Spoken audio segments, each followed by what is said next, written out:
Hello, this is the fourth part of Not Home Anymore by Dasanone. Link in the description. All author's notes have been removed between chapters. Also, any NSFW scene will be removed. This part will cover chapter 15 to 20. Let's get started. Chapter 15. Does it ever stop? It was around noon that the group of fighters from Stromgard returned to the camp. Naruto parted ways with Seiya as the night elf girl left to report to the field marshal with her sister. The blonde, on the other hand, went to look for Captain Niles. Naruto looked around to see what was happening. It seemed like everyone was busy with this and that. Some were healing the wounded with their spells, while others would bandage the wounds, and miraculously the wounded would stand up and walk away like nothing happened at all. There, people sure knew how to make good medicine from what it seemed. As Naruto reached the captain's tent, he was greeted by two guards. They nodded at the blonde and let him pass. Naruto walked inside the tent and saw the captain behind a small desk looking over some documents and writing something in what seemed like a notebook. The captain looked up to see who entered. She smiled as her eyes rested on Naruto. She motioned to him to take a seat in front of her desk. The blonde complied and sat down in a chair. "So, I assume that the mission was a success?" Niels said as she rested her chin in her hands. The blonde nodded. "Mission complete, targets killed, and numerous casualties on the Syndicate's side." He grinned behind his mask. "And their heads?" the captain asked. "Right here," responded the blonde, taking out a scroll and placing it on the table. The captain scratched the back of his head. "Really doubt their heads would fit in here." The blonde chuckled at the captain. He took the scroll and wiped some blood on it. The scroll opened and two heads popped out of it. Naruto was holding them. "Are you sure?" he asked with a smirk. Niles stood gaping at the sight. True, the heads of the syndicate leader and his bodyguard was in the blonde's hands, but she had never seen something like this. Putting heads in a scroll that was something new to her. Niels shook herself out of her stupor and smiled at the blonde. "Well then, I guess payment is in order." What do I do with the heads?" asked the blonde. "Oh, right," said the woman. "Guard?" she shouted, and one guard came in. "Take the heads, and you know what to do with them," she commanded. The guard nodded and walked over to Naruto. The blonde gave him the heads, and the guard walked outside. Naruto then turned and looked at Niles. "So how much?" the blonde asked. "1 gold piece," replied the captain. Naruto started thinking. First time when he bought something, he was given copper and silver in exchange of that gold piece, meaning that the gold piece is the highest form of money. "Very well," replied the blonde. Niles smiled and opened her pouch. She took out 1 gold piece and handed it to the blonde, who nodded and thanked the captain. "So what are your plans, Uzumaki?" Niels asked as she leaned in her chair. "Well, if you can pinpoint me to the nearest dragon," the blonde said, rubbing the back of his head sheepishly. Niles almost choked on her spit. "What?" she asked. "Dragon?" "Well, yeah," replied the blonde. "What the hell do you need to find a dragon for?" asked Niles. It was almost like shouting to Naruto. "Well, I need to find one for a certain quest I'm on," replied the blonde. Truth, it wasn't a mission or anything like that, but it was for Phinia. He wanted to see if there is a possibility to up her lifespan. "I don't know what they are paying you and what they need, but the only dragons I heard of are the ones in Tanaris, Silithus, and Dustwallow Marsh. Of course there is a dragon that flies over Azeroth and sometimes stops in one particular spot to rest." Niels said, "And where exactly is that?" The blonde asked, "Well, the said dragon sometime rests in Duskwood, wetlands, and from what I know in Ajara as well." The captain responded calmly, "Where do you think he is now?"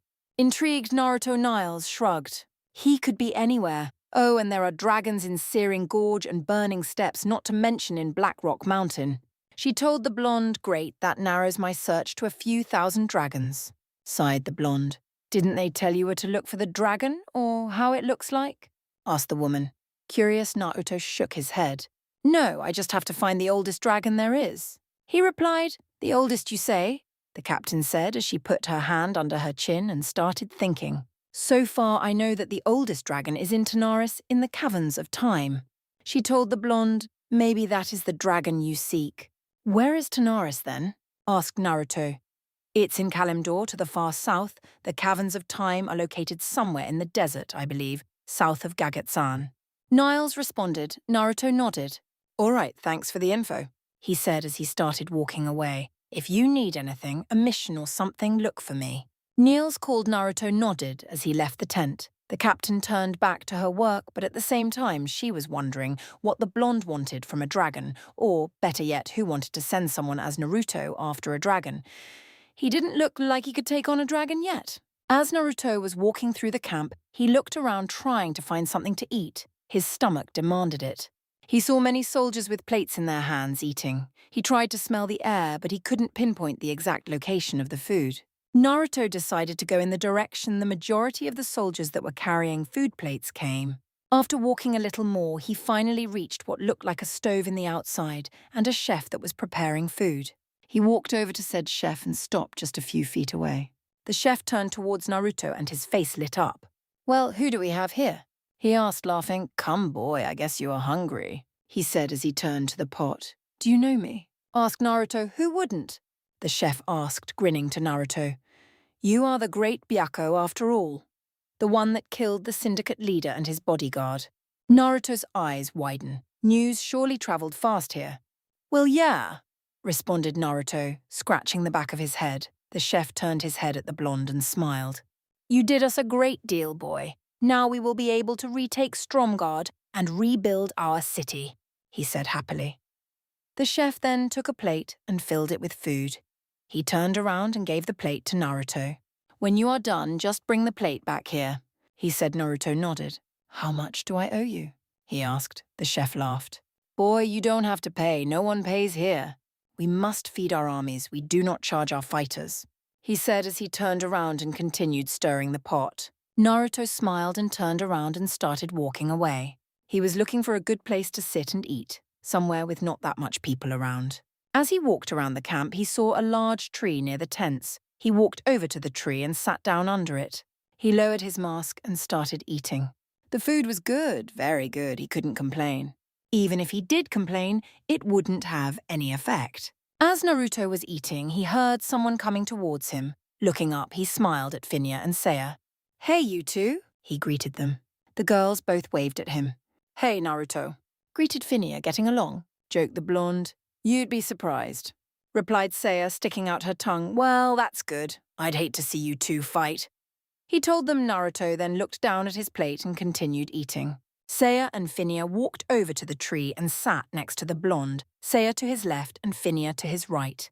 The blonde grinned as he was eating. "So what do I owe this honor?" the blonde asked. "Well, I heard that a certain someone helped the people of Stromgard very much," answered Finya as she passed her finger on the blonde's right cheek. "Oh, is that so?" the blonde asked. "I guess I will have to meet this certain someone," he told them as he continued to eat. Seiya giggled. "Enjoying your lunch?" she asked. "Sure do. The cook really knows how to make a meal," replied the blonde. "Did you two eat already?" he asked. "Yeah," replied Finya, nodding. "We were walking through the camp talking when we saw you here, eating all alone." "And we thought we should give you a little company," Seiya said as she leaned on the blonde's shoulder. "All right, just let me finish here," the blonde told them as he started to chow down on his food. The group stayed in silence. The girls let Naruto finish his meal before starting to talk again. While the blonde was eating, he was wondering how to get to Tanaris. He would have to get to Kalimdor, meaning that he would need to cross the ocean again. Then he would need to head south, but that would mean that he would pass through Horde territory. Naruto sighed and placed his empty plate down on the ground. He looked up at the sky, wondering how he will get to Tanaris. Reaching the shores of Kalimdor won't be hard. All he will have to do is get a boat from Menethil, and from there he would have to see what to do next. He sighed again in frustration. It was harder than he realized. "Something wrong, Naruto?" asked Seiya, looking at him. "No," replied the blonde, looking back at her. "Why do you ask?" "You seem a little frustrated," replied the night elf. "Oh," said Naruto. He looked down at the ground. "I guess I am a little frustrated." "And tense," added Finya. Maybe we need to help you relax," said Seiya as she leaned closer to the blonde's face, making him blush. "I know," said Finya as she put her hands on the blonde's shoulder. "Maybe a massage would do the trick," she said as she started massaging the blonde. Naruto smiled and let out a moan of pleasure. He was relaxed, that's for sure. The girl's hands seemed to have a certain magic to them. She also seemed to know how to give someone a massage. It was completely stress-relieving. Seiya giggled at the blonde's face and turned around. She leaned on him and snuggled in his chest. The blonde wrapped his arms around the night elf's stomach and held her tight near him. Phinia placed a kiss on the blonde's neck, who shuddered in pleasure at the touch.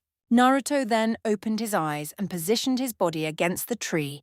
He took Phinia with his right arm and the girl leaned her head on his shoulder. Seiya was still on his chest, enjoying his warmth. The blonde kissed both of them on top of their heads and looked up at the sky. He started remembering what he had passed through this few days. Despite the fact that he passed through numerous life and death situations, he couldn't be happier for what he had achieved in the end. Remembering the incident from the organization's cave, he also remembered the items he took from there. Naruto nudged the girls gently. They moved away from the blonde and looked at him strangely, wondering what he wanted. The blonde just smiled at them. He placed his hand in one of his pockets and took out a scroll. He sprayed some blood on it, and 2 items poofed out of the scroll. As the smoke receded, the girls could see Naruto holding a staff that had a gem on one end, held by a hand. The gem was glowing light blue. The staff itself was decorated with smaller jewels and had leather in the place where the staff would be held. The second item was a bow. It had small wings at the end, and it was giving a light golden glow. Naruto looked at the girls and saw their eyes sparkling. From what it seemed, he chuckled at their expressions. He handed the staff to Phinia and the bow to Seiya. The girls carefully took the weapons and felt them. The weapons were really interesting. "Where did you get these?" asked Seiya, amazed. "Well," said Naruto as he looked at Phinia. "Remember the organization's hideout?" he asked. Phinia nodded. "Yes, what about it?" she asked. "Well, there were some weapon racks there." "Wait," interrupted Phinia. "You mean that you stole these weapons from the organization?" she asked. "Well, not stole, seeing as the crusade was coming. I thought they might try and steal the weapons. I couldn't take all of them, but I took these 2 because they seemed the most valuable." He explained. "Don't you think they will be mad?" asked Seiya. "Don't think so," said Naruto. "I'm sure Zagak wouldn't mind." 5 Scarlet members were eating around a campfire in Duskwood. Suddenly they heard someone sneeze. They jumped on their feet and saw a druid and a dwarf behind a bush. "Get them!" shouted the crusade member, recognizing the tabard on the druid. "Shit!" cursed the druid as he jumped on his feet and started fighting the crusade members with the dwarf. "This is all your fault, you sneezing elf," shouted the dwarf. "Somehow I know Naruto has to do with this," said the druid under his breath. "What did you call me?" The druid roared at the dwarf. "Well, if you say so," said Phinia, as she looked back at the staff. "But why give them to us?" asked Seiya, curious. "I think this is a good gift for the 2 girls I love," replied the blonde with a smile on his face. Both girls blushed and entangled Naruto in a hug, thanking him. The blonde laughed at them. "At first I wanted to learn how to use the bow, but I think it would suit you better, Seiya," he told the night elf. The girl looked at him and kissed him on the cheek before whispering in his ear. "You know, I could teach you how to use a bow, and we could find you one for you," she said sweetly, making the blonde blush at her silky voice. "That would be interesting," said Naruto, hugging them back. "You know, you would be the first rogue hunter," giggled Phinia as she also kissed the blonde on the cheek to thank him. "Hey, that sounds interesting," said the blonde with stars in his eyes. "Oh, he would kick ass after that for sure. You know, instead of throwing away your bow, you should give it to me. It would be a shame to throw it away," said Naruto. Seiya looked at him and smiled. "If you say so," she said. Seiya broke the hug and placed her gift on the ground. She took out a container and moved her hand above it, and a bow appeared in her hands a few seconds later. Said bow looked a little thin, but resistant nonetheless. "It might look thin, but because of this it fires arrows at much longer ranges," she told the blonde as she handed the bow to him. Naruto took the bow and studied it. He looked back at Seiya and smiled, placing a kiss on her lips, making the girl blush. He put the bow inside a scroll and sealed it. He would learn a bit later how to use it. Phinia and Seiya placed their new gifts inside personal containers and looked at the blonde. Naruto leaned back on the tree and the girls leaned on him. Naruto placed his hands around them and held them close to him, smiling. A couple of hours later, Naruto woke up. Looking around, he saw the girls were still sleeping in his arms. He smiled and looked towards the sky, wondering what to do next. He could go and ask Nails for another mission, but he didn't know what might happen or how long the mission would take. He couldn't risk being away from the camp too long. If the Scarlet Crusade would pass through the camp and spot Phinia, they would take her by force back to Stormwind or directly to the monastery. And since he didn't want to take any changes, he didn't want a mission that would send him who knows where. Naruto created a shadow clone. Well, it was hard seeing as two girls were clinging on your arms and wouldn't let go. But as he created the clone, he used the replacement technique to swap places with the clone. Leaving instructions to the clone in case the girls wake up and he still didn't return, he turned towards the training grounds and started leaving. On his way there, he stopped at a nearby weapon merchant. The guy was selling a lot of things, from small weapons such as daggers to bigger ones such as warhammers. Naruto was lucky to see that the merchant sold arrows as well. Putting the holster on his back, he continued walking towards the training grounds. As he got there, he could see 10 Stromguard archers practicing there with their bows and arrows. He looked at one of archers to see how they work with these things. As he looked, he slowly understood how things work. Eyes for a free target, he spotted one not too far away from one of the archers. Naruto walked towards his target and stopped in front of it at the same distance the other archers were. It seemed rather far away since the target seemed to be pretty far away from the blonde. Looking next to him, he saw a man that seemed to be in his middle 30s. The man looked at him and smiled. He then turned back to his target and continued practicing. Naruto watched amazed as the man was firing not one, not two, but 3 arrows at the same time, and all of them hitting the target dead on. The blonde was impressed. He studied the man carefully to see if there was a trick behind it all. He could see that he was holding the arrows between 2 fingers. The arrows were parted from each other at a small distance. It was just enough so they don't hit each other. Other than that, Naruto couldn't see the man doing anything else special. The blonde turned towards his target. He held his bow, the one that Seiya had given him. He held it firmly in his hand. He raised it and moved it towards the target. Taking an arrow from his holster, he placed it on the bow and held it like the other archers did. He then pulled the arrow back and let go of it. The arrow flew from the bow with great speed. Unfortunately, it didn't hit the target. It stopped about 100 meters from it. The blonde shrugged. He was a beginner after all. Taking another arrow, he slightly raised the bow a little higher. Like last time, he pulled the arrow back and let it go. The arrow flew away and once again it hit the ground, but this time only 50 meters away from the target. The blonde grinned. He figured out how this works. He needs to calculate the angle and distance. He raised the bow a little more and took out the 3rd arrow. He didn't notice, but the wind was blowing a little. Naruto fired the 3rd arrow, expecting it to hit the target. He was shocked when he saw the arrow pass the target and landing on its left side. Naruto frowned when he saw that. He thought that he calculated everything right. Maybe he was missing something. He lowered the bow a little and took out the 4th arrow. He attempted to fire it and hit the target, but like last time he missed, this time the arrow hitting the ground on the target's right side. Naruto growled. What was he missing?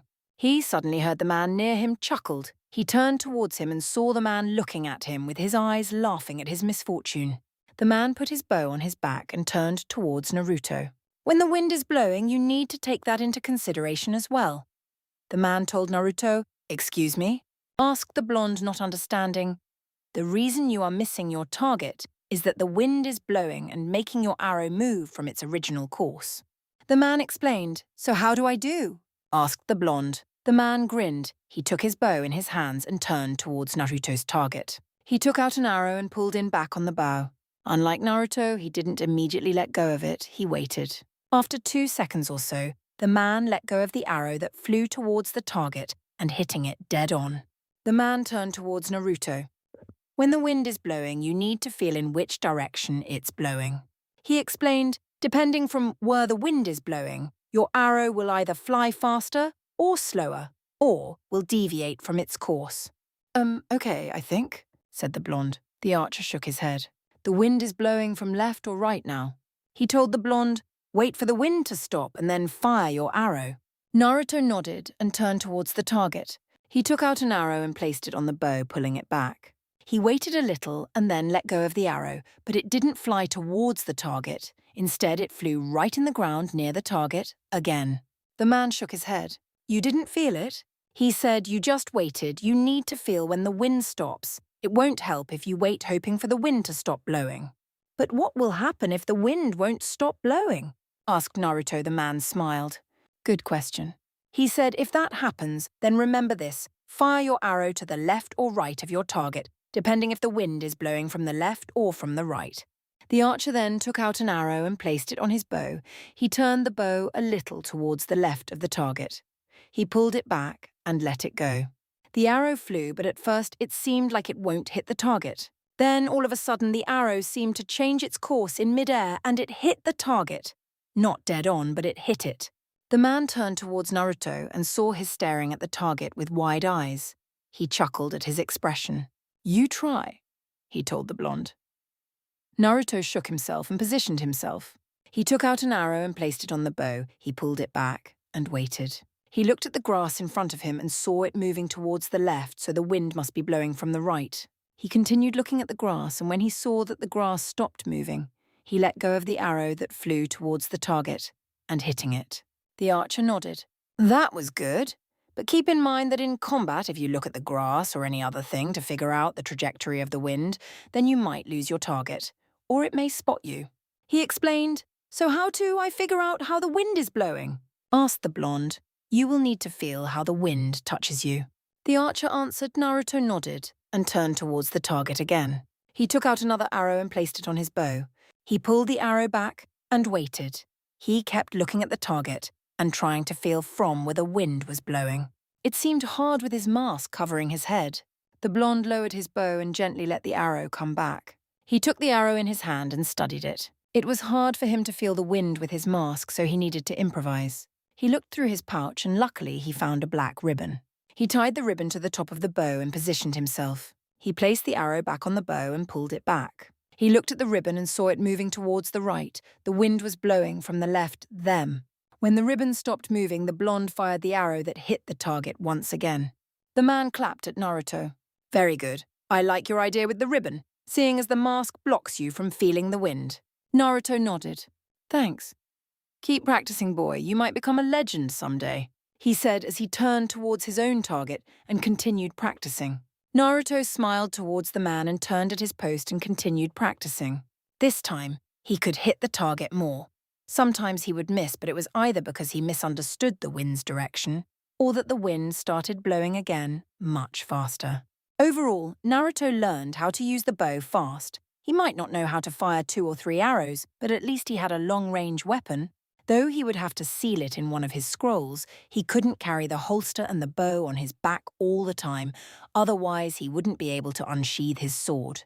But thinking back at Seiya, he realized that she too had 2 swords. Unlike him, she had them strapped to her waist. Naruto pondered at this. He could strap the sword to his waist just like his dagger and then have the holster and the bow on his back. Not thinking too much, Naruto took the sword in its sheath and tied it to his waist. It was an odd feeling. The sword seemed to pull him down, or so it seemed. He might need to get used to it. He placed the holster back on his back and then the bow.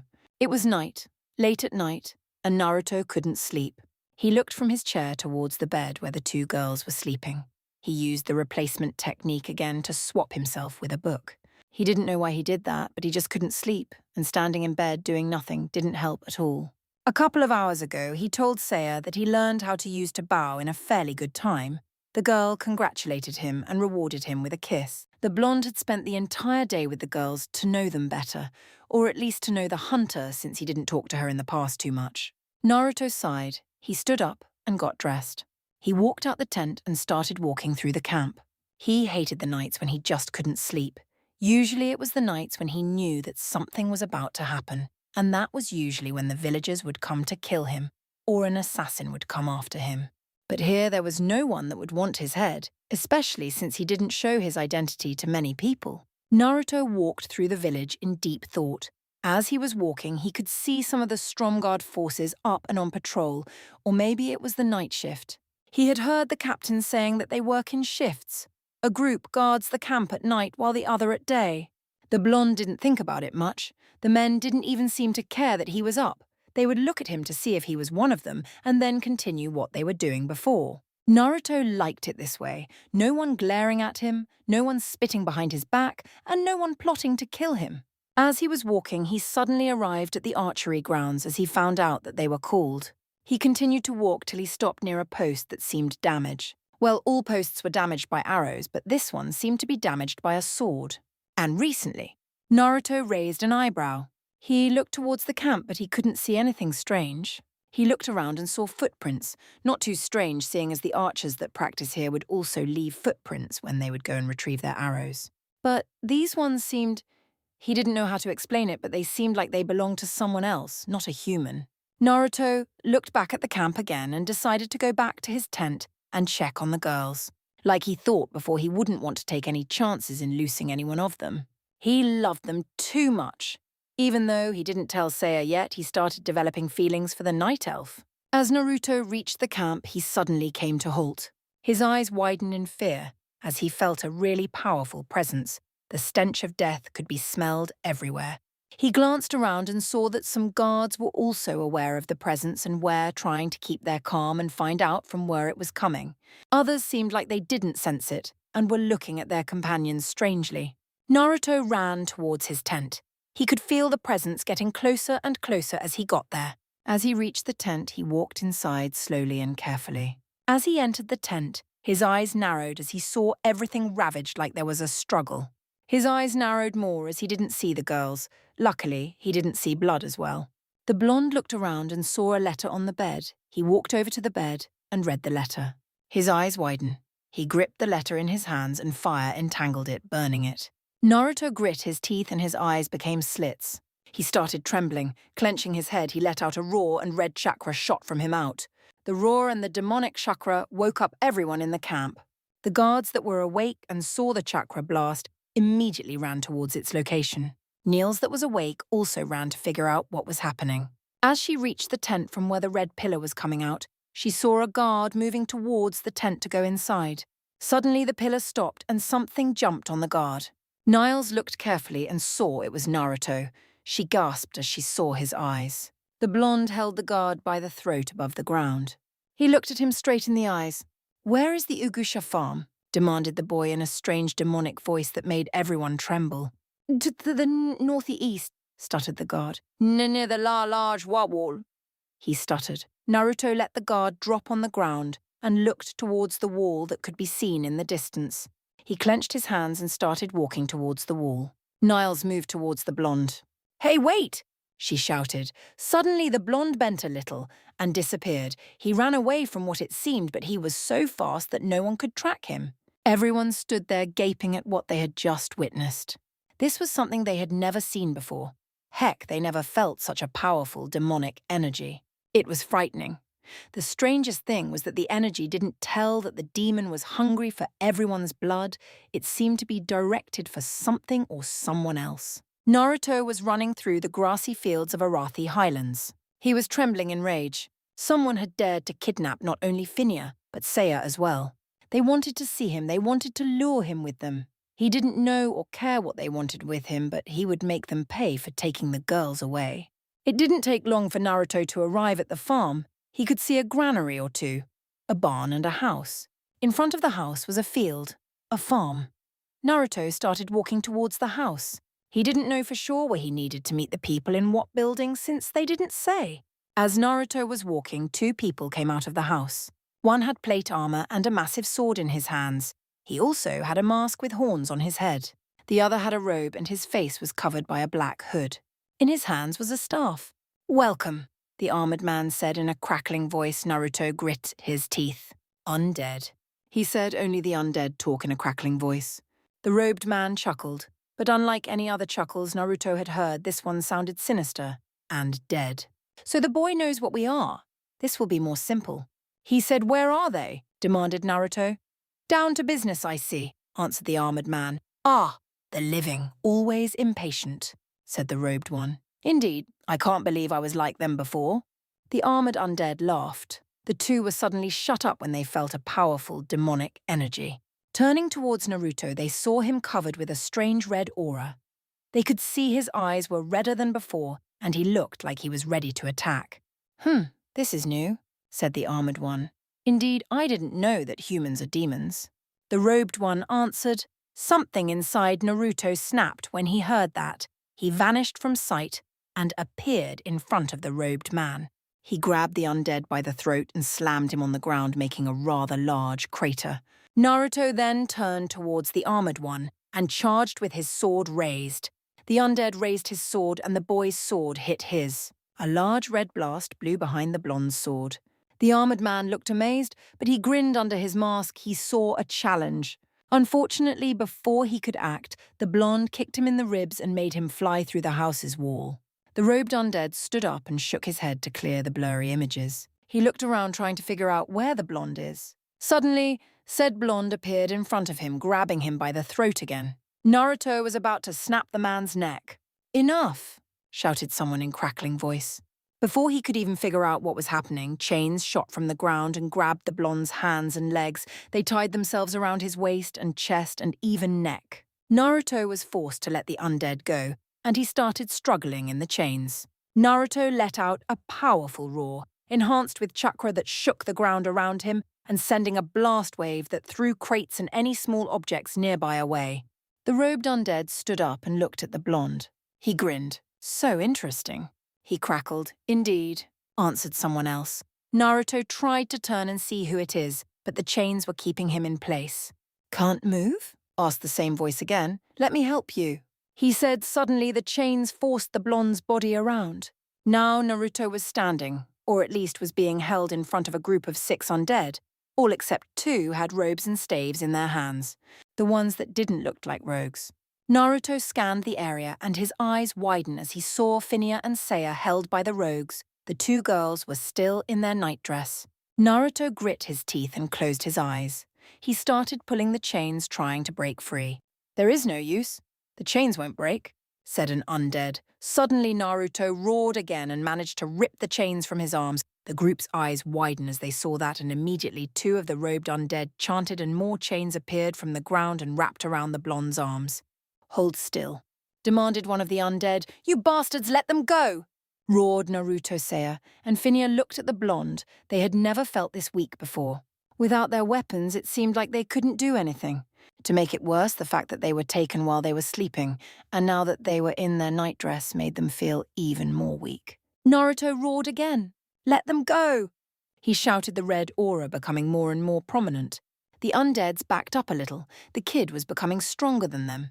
In a few seconds, he could become so strong that he would wipe the floor with them in a second. He was slowly going up towards the legendary Arthas's power or even Ragnaros's.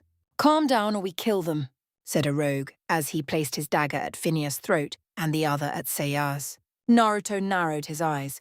"Calm down," the undead said again, and Naruto let Kyuubi's chakra recede. "Good," said one of the robed undead. It seemed like he was the leader. "Now that we have your attention, our mistress would want a word with you." Naruto spat on the leader. "Like I would go with you." He said, "It's like this," the undead said, wiping the spit of his hood. "You come with us, and the girls won't be harmed. You try and oppose, they will die."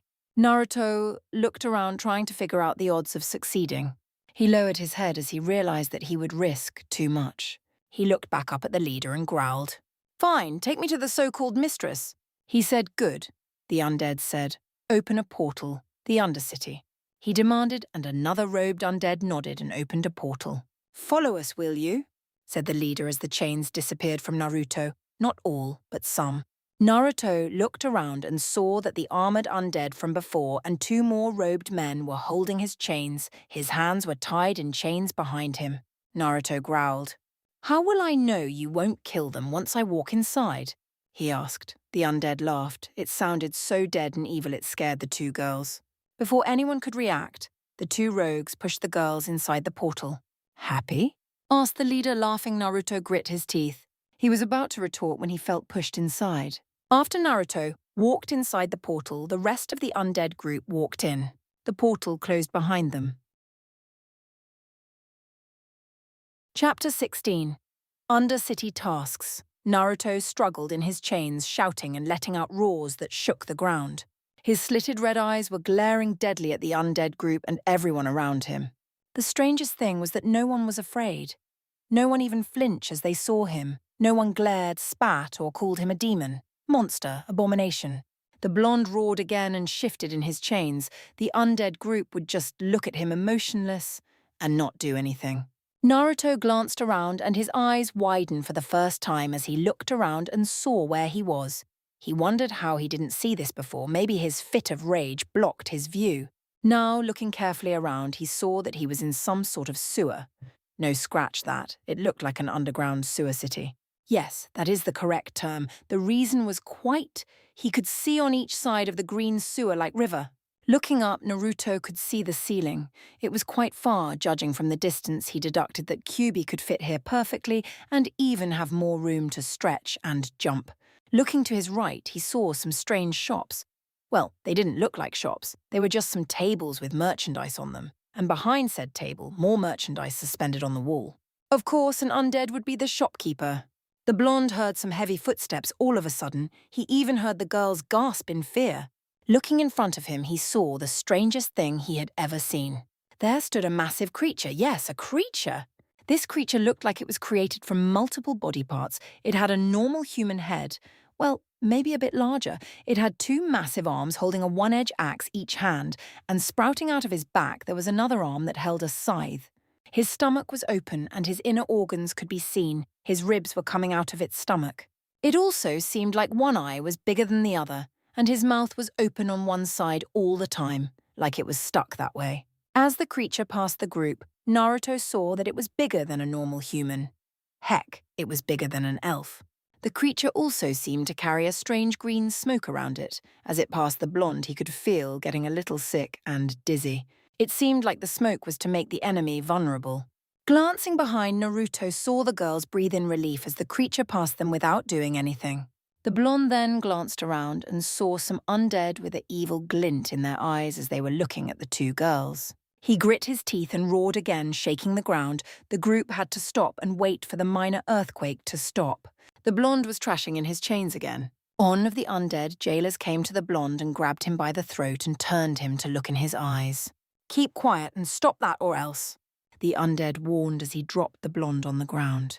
Naruto looked up at the undead and growled, but he complied nonetheless. He would make the undead suffer later. He was in no mood for being pushed around now, and he definitely didn't like being pushed around again. He had taken enough pushing around when he was in Konoha.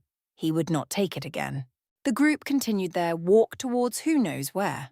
Or at least Naruto and the girls didn't know where they were being taken. They could only wait and see. As they were walking, Naruto couldn't help but feel more and more disgusted. He had never seen things like this.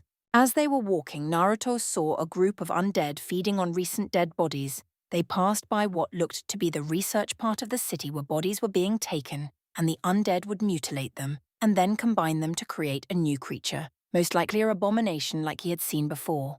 The group came to a halt in front of a big entrance. Two undead guards looked over the group before nodding and letting them pass. The group entered and found themselves in a long tunnel of some sort. As they were walking through the tunnel, Naruto looked around and saw guards on each side of the wall. They were close to each other, rather good defenses he had to admit.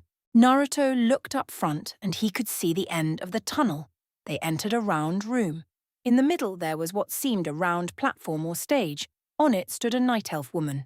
She had a dark cowl over her head, two purple lines coming down from her eyes on her cheeks.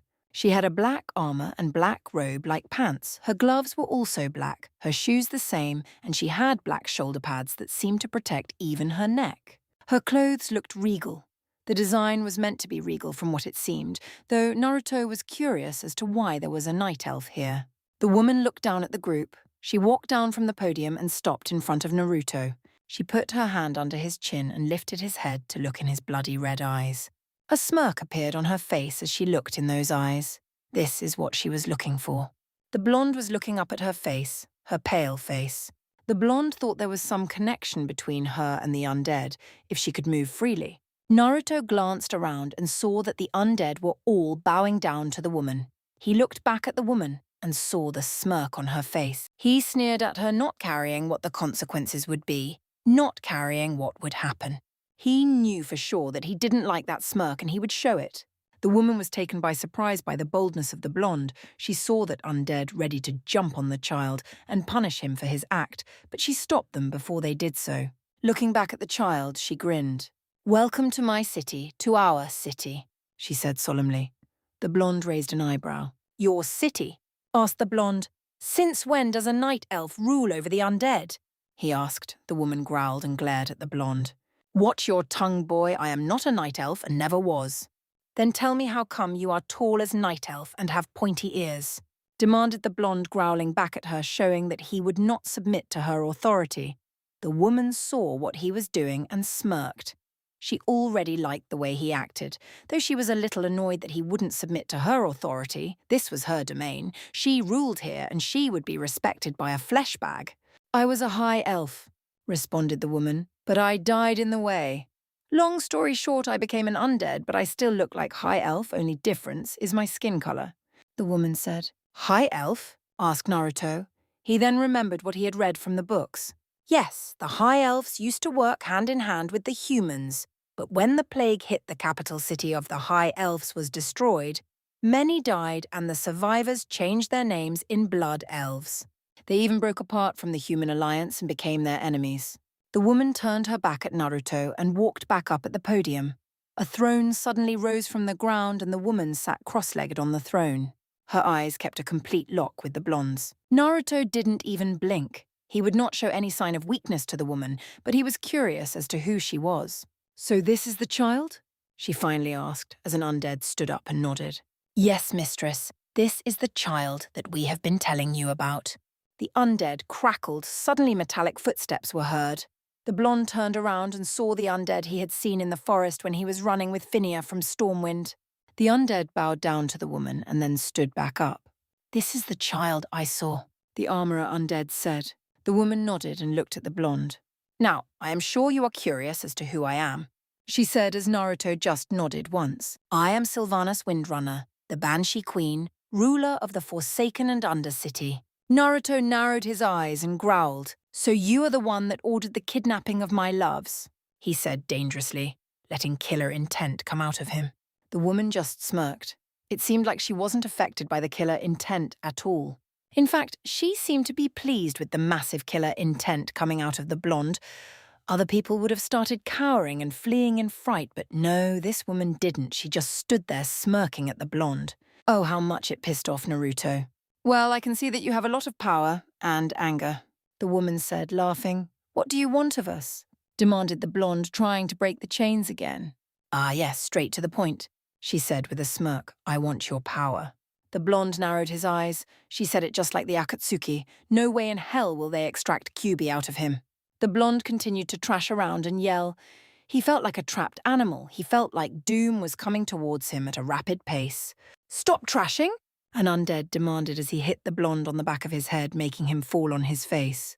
The blonde growled and looked at the undead. Suddenly a knife pierced the undead's skull and he dropped on the ground with a loud thud. The blonde looked up at the woman and saw her standing up, holding a knife in her right hand, while her left hand was stretched towards the undead that had dropped on the ground. She looked to be pissed. The woman looked around and growled at the undead in the room, making them back away and cower in fear. "What did I tell you?" she demanded. Everyone stood silent. "I said that no harm has to come to the boy," she shouted at them. Naruto's eyes widened, wondering why the queen of the undead would protect him. The woman stood up straight and placed her knife on the throne. She walked over to the blonde and picked him up and placed him back on his feet. "We need him. You will treat him with respect," she told them angrily. The blonde was shocked now. Why would the ruler of the undead say something like that? Heck, why would she kill one of her own? Looking around, he saw that every single undead was complying to her wish. He looked back at her and saw her staring down at him directly in his eyes. "Why did you do that?" asked Naruto. "Because we need you," she responded. "My power?" asked the blonde, raising an eyebrow. The woman nodded. "Yes, your power. We need your help," she said. The blonde chocked on his spit, and so did the two girls, as they were looking dumbfounded at the queen. Did she just say that she needs help? This was something that no one would hear. It was impossible. It had to be a trick. The queen of the undead would never ask a human for help. "What the hell?" shouted Naruto. The woman shook her head and walked back to her throne. She sat down and did a motion with her hand. One of the undead nodded and left the room, only to come back, followed by another undead. Naruto looked at him.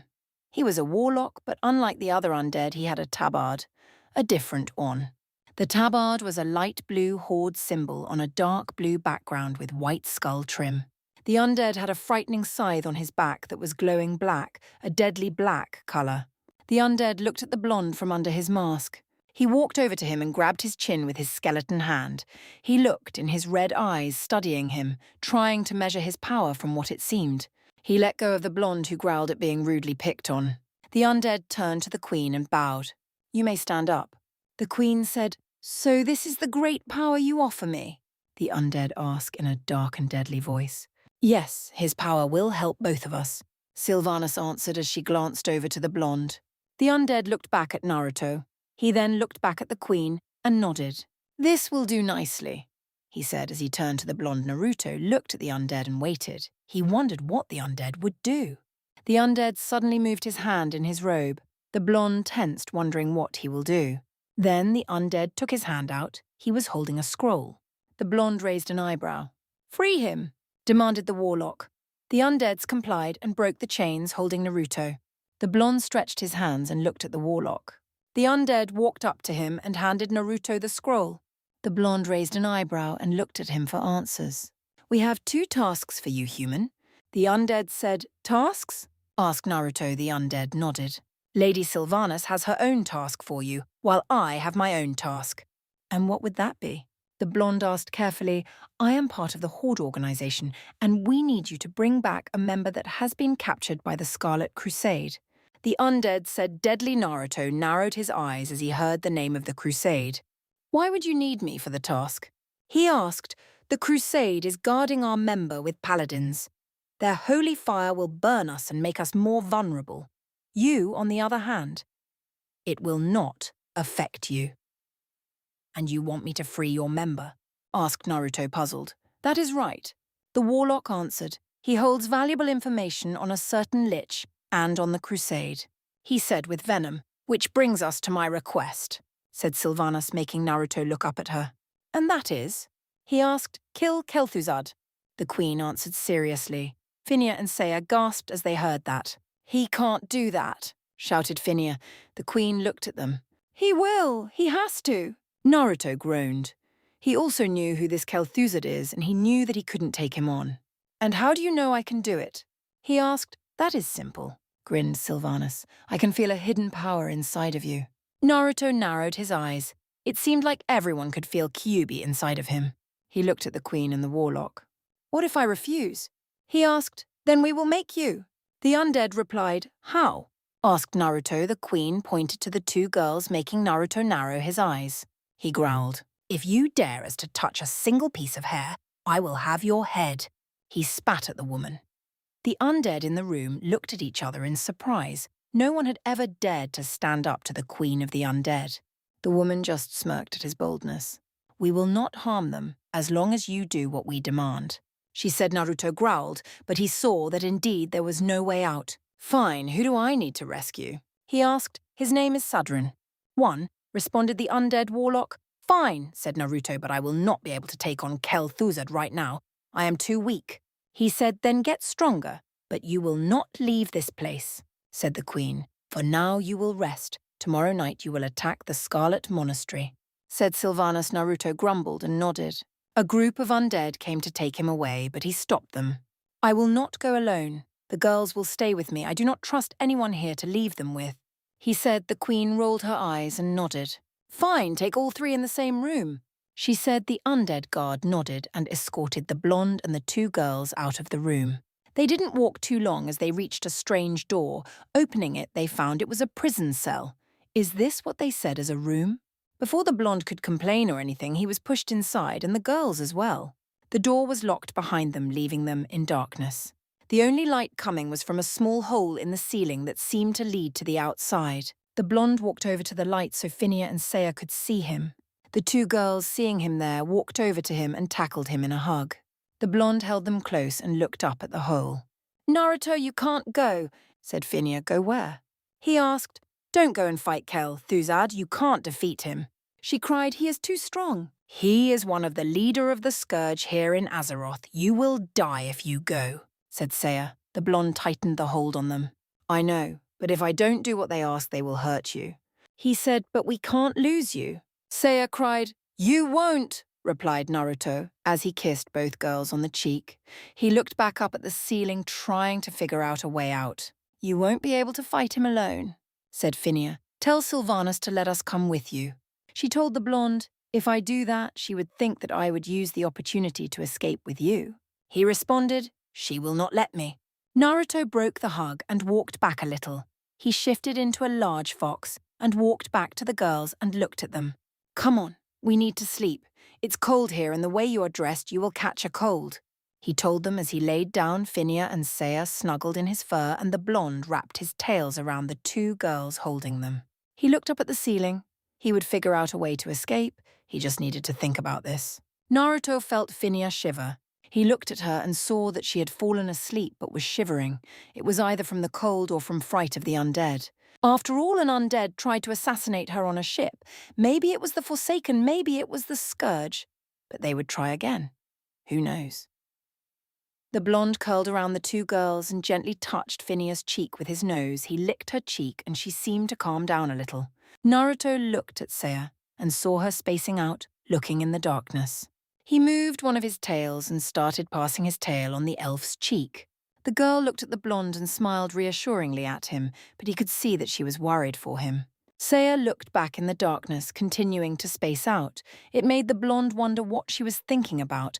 The look on her face made it seem like the thoughts were grim, like she was thinking that she might lose someone precious to her. The blonde couldn't help but think that she was thinking about him. Sighing, the blonde put his head down on the cold floor and closed his eyes. He would need all the sleep he can get to regain most of his strength and fight the crusade. Naruto opened his eyes, hearing a powerful knock. Looking around, he could see anything. It was like the light had completely disappeared. Maybe it was dark already. He heard the knock again, and this time it was accompanied by a voice. A crackling voice. Wake up, it's time.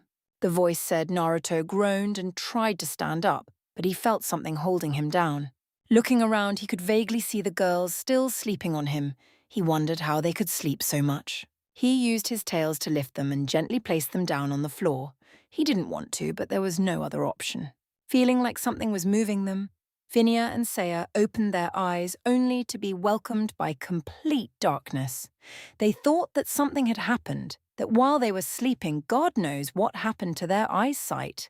Looking around, they saw a pair of red-slitted eyes. At first, they would have screamed and be afraid, but they realized that the eyes could only belong to Naruto. Naruto? Asked Phinia. Yes, it's me. The blonde's voice could be heard where the pair of eyes were. Why is it so dark? Asked Saya nighttime. Answered the blonde. Naruto then changed back to his human form. Kajibushin no jutsu, he said, and a puff of smoke was heard. The girls wondered what he was doing.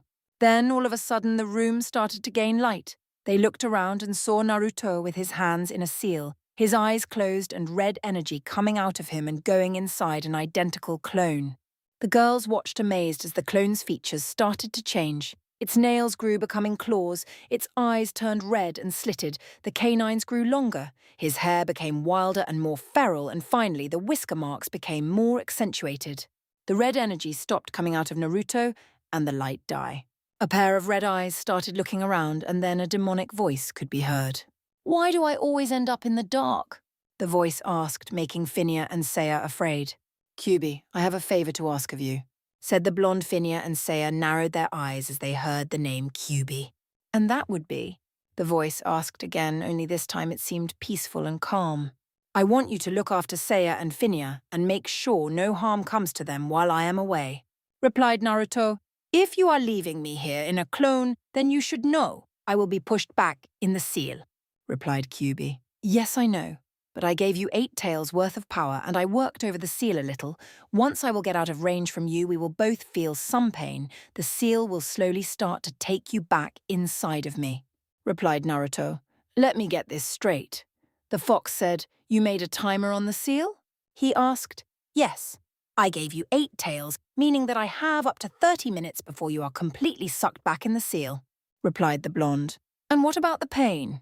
Kyubi asked, serious. I am not in the mood to feel excruciating pain. There will be pain, but not excruciating, that I can assure you, replied Naruto. Fine, said Kyubi. I will look after the 2 girls, but get you ass back here fast, he demanded. Right, said Naruto. The door suddenly opened and the room was flooded by light, making everyone but Kyubi cover their eyes at the light coming in. The warlock from before entered the room and looked around. He saw the cubified clone and wondered what that was, but he ignored it. He turned to the blonde and took his arm and started walking out the door. "Naruto, be careful," called Phinia. Right before the door closed, Kyubi sneered as the door closed. "He better come back in one piece. I don't want to start healing everything," he said, and then winced in pain. Yep, light pain, but endurable. He thought Naruto stood outside of the ruins of Lord Aeron. He was escorted out of Undercity by the Warlock and about 10 other undead. He found out how to get out of the city and he was already planning an escape. Naruto opened the scroll and read its contents. He had to go to the Scarlet Monastery and find the graveyard and cathedral. Sadrin was in one of them. The blonde looked behind him and the Warlock gave him his dagger and sword. The blonde narrowed his eyes, wondering when they took his weapons. He grabbed them and strapped them around his waist. Looking at the scroll again, he dashed away following the map. As Naruto was running through the forest, he saw a lot of strange animals, strange light blue dogs that seemed and looked demonic of nature, rather big bats that could match up to a human's height and much more. The trees were dead. They looked dead at least. Their bark was covered in worms. The blonde started running up a road towards a big structure. He could see the strange structure in the distance. Unlike other building, it didn't look rundown and it seemed like someone was living there. As he got closer, he could see skeletons, undead and humans strangled in the trees. He looked on the scroll again and realized that he was getting close to the monastery. The blonde twitched. A sharp pain passed through his body and felt he gained one tail from Kyubi. It only meant that the fox had 7 tails left. The blonde sped up. As he reached the entrance, he jumped on the roof of the building and looked around. There were living beings here, people, and they were all part of the Scarlet Crusade. So far, the blonde could see mages, warriors, hunters, and priests. Naruto started walking on the roof while looking carefully around him. He could see a graveyard in the distance, but there was something strange. There were spirits there. Ghosts and not even a sign of the crusade. The blonde jumped down in the graveyard, and in one of the bushes he looked around and he saw 3 crypts, one in front of him that was open and guarded by skeletons, and one on his left and the other on his right, both closed. The blonde looked behind him and saw a door. It was opened and it was leading inside the monastery, maybe an alternative entrance to the place. The blonde carefully sneaked inside so as not to draw attention to himself. As he walked inside, he hid behind a crate. He could see Scarlet Crusade members patrolling the hallway. The blonde looked around and found a door at the far end of the hallway, but the only way to get there was to fight the guards. 4 of them. The blonde waited. When the guards turned around and started walking towards the door at the far end of the hallway, Naruto came out from behind the crate and drew his weapons. He slowly walked to the patrol and looked at them. 2 were paladins, from what it seemed, and 2 were warriors. The blonde walked towards one of the paladins. He crouched down and continued to follow the patrol. When he was close enough, Naruto jumped on the paladin. Said paladin dropped on the ground and Naruto stabbed the paladin in the throat with his dagger. He jumped of the paladin, avoiding a sword. Scourge filth. One of the guards said Naruto sneered and charged. He raised his sword and lowered it above one of the warriors. The warrior blocked the attack and Naruto slashed him on the chest with his dagger. He then jumped away and the warrior was cut in half by the remaining paladin's sword. Blood sprayed everywhere and Naruto grinned under his mask. He charged the shocked paladin and jumped up with the intent to cut his head off. Suddenly, Naruto was kicked away and into a wall. He looked to see who it was and saw the remaining warrior had kicked him away to protect his comrade. The paladin shook himself out of his shock and charged the blonde with his sword raised. He lowered the sword and Naruto jumped away. The blonde then raised his sword to block the warrior's attack. He looked at the paladin and saw his left hand glowing yellow. Before he could even blink, a yellow shockwave hit the blonde in the chest and sent him flying in the nearby wall. Naruto groaned as he looked up at the paladin. He had done some strange spell on him. The smirked, "If they wanted a spell fight, then they will get a spell fight." He jumped in his stance and fire started to develop in his hands. He fired a fireball at the paladin. His eyes widened when the paladin just dodged the fireball. The warrior attacked Naruto, taking him by surprise. The blonde started dodging the sword. He then delivered a kick in the warrior's chin and sent him flying away in a nearby wall. The blonde then fired a frostbolt at him, hitting him full on. Naruto then charged the warrior and raised his sword. Naruto was about to cut the warrior when the paladin appeared in front of him and thrusted his sword to try and stab Naruto in the chest. Naruto turned his body to the side and dodged the attack. He twisted his leg and kicked the paladin in the face, sending him crashing in his comrade. The blonde then charged again and raised his sword. He lowered it in the paladin's chest, straight in the heart. The sword went through the paladin and stabbed the warrior as well, killing both of them. Naruto took his sword out and felt strange. He looked at his sword and saw it was forming a dark glow. He shrugged it off and sheathed his weapons. He started walking away. He reached the door at the end of the hallway and entered the room. He looked around and saw another door that was closed to his left. He walked over to the door and opened it. He stepped inside and narrowed his eyes. He was inside a torture room. From what it seemed, there were about 10 Crusade members inside, and they were all looking at him. "Oops," said Naruto, "wrong room." He chuckled as he started backing away slowly. "The trespasser," shouted one of the members of the Crusade and charged Naruto, trying to deliver a punch. Naruto ducked and the man flew over him, crashing in the wall and falling unconscious. The blonde sweat dropped and turned around. The other 9 Crusade members charged at the same time. Naruto unsheathed his weapons and moved his sword to strike. His attack was parried by another sword. He jumped away, avoiding an attack.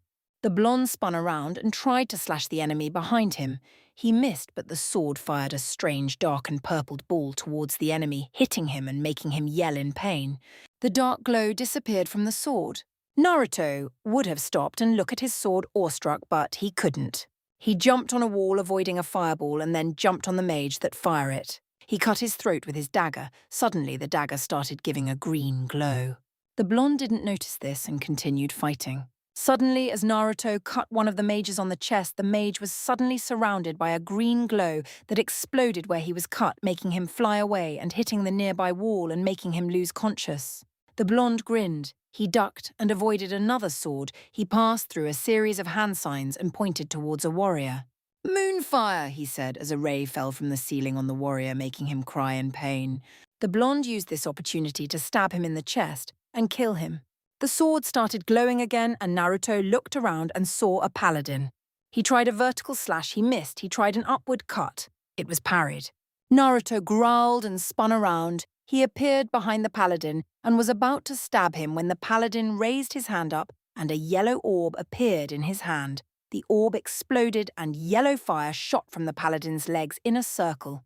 The fire caught Naruto, and the blonde felt like something was burning his feet.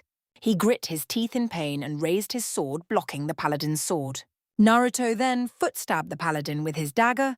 The paladin yelled in pain and lowered his body to try and grab his foot.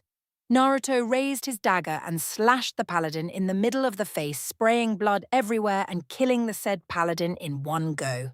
The paladin dropped on his back dead, and Naruto charged the nearest target. Naruto moved his sword for a vertical slash on a warrior, and the same dark and purple bolt shot from the sword and hit the warrior. While he was crying in pain, Naruto cut his head off.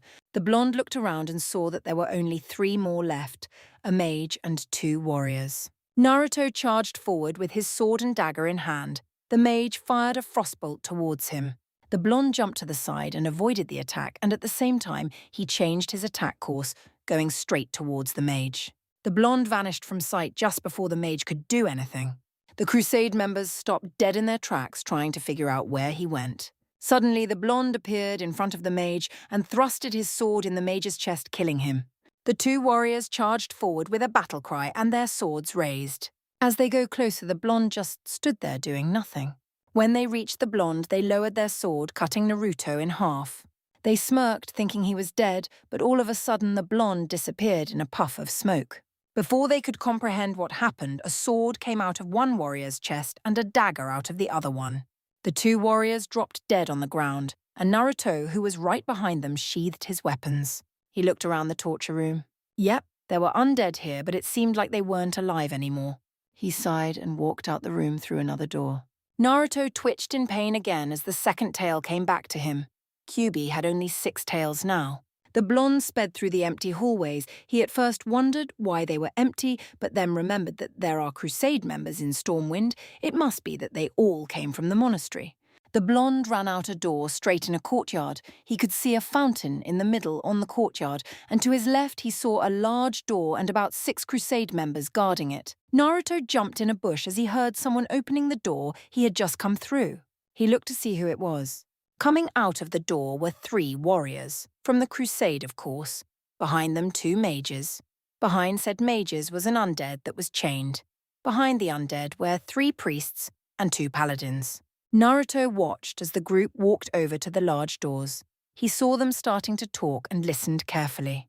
"Good, take him inside for purification, orders from Mograine," said one of the guards.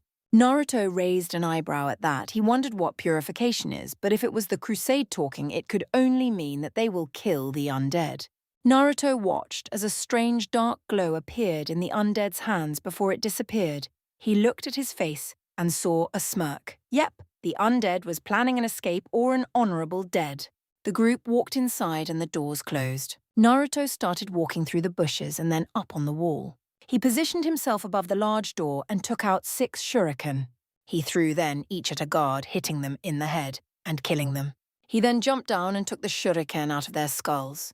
He cleaned the blood of them and placed them back inside his pouch.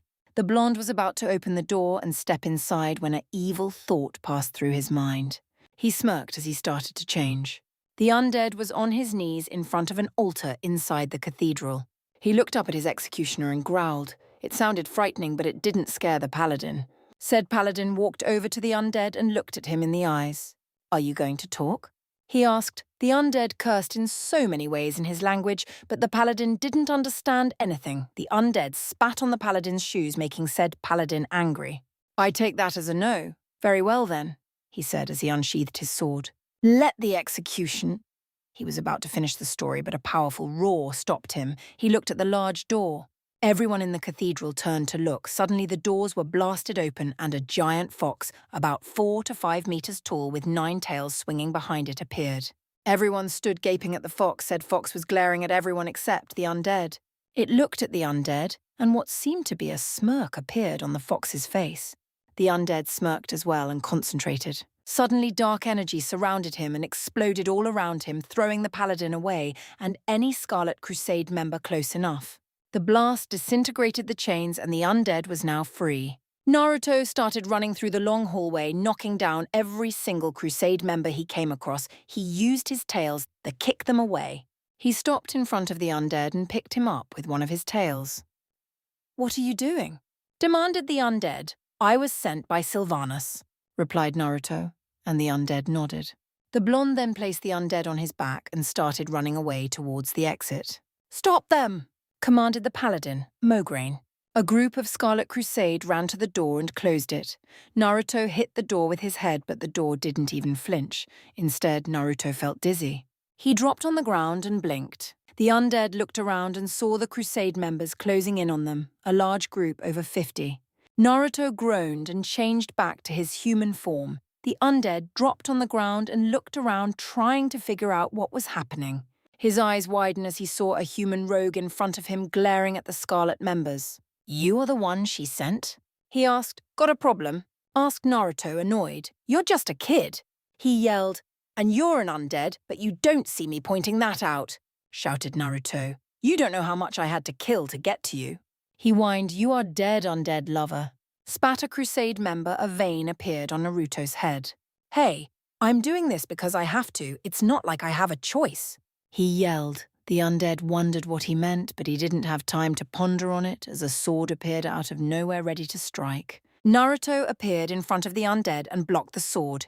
He pushed it away and grabbed a nearby mage. He kicked him in the chin and threw a rock on in his head. "Better get ready. This is going to be one hell of a fight," said Naruto to the undead, who grabbed a random staff from the ground. "Damn, I need my armor." The undead crackled. Chapter 17. Blood doesn't drip, it flows. Naruto and Sudrin looked over the forces of Scarlet Crusade. The undead looked a little bored and pissed off. Naruto, on the other hand, was trying to figure out a plan. Sure, he got in, with a rather interesting, a freaky entrance, but he now had to get out. He could shift back in his fox form, or he could fight them and just run after that. Oh, so many possibilities. A smirk appeared on Naruto's face as he thought of something. He closed his eyes and concentrated. Then, without any kind of warning, strange red energy shot out of him and started spiraling around him. Everyone took a step back in wonder and fright. The undead just stood there unfazed, thought he was a bit curious how the brat was getting stronger by the second. Sadrin looked at the blonde, curious to see what was happening. He saw his nails elongating into claws, his frame became more feral and had more muscles. He thought he saw the kid's canines elongating under his mask. Then the boy's eyes snapped open to reveal a pair of red-slitted eyes instead of the original blue ones. The Scarlet members took a step back and watched in fright the changes that occurred. The undead was impressed. The boy was now at the same level as he was. It should be a piece of cake for him to deal with these guys now. Still, it was strange that the boy gained so much power all of a sudden. He wondered where it came from and how he got so much power. He also wondered how the hell he managed to hide it.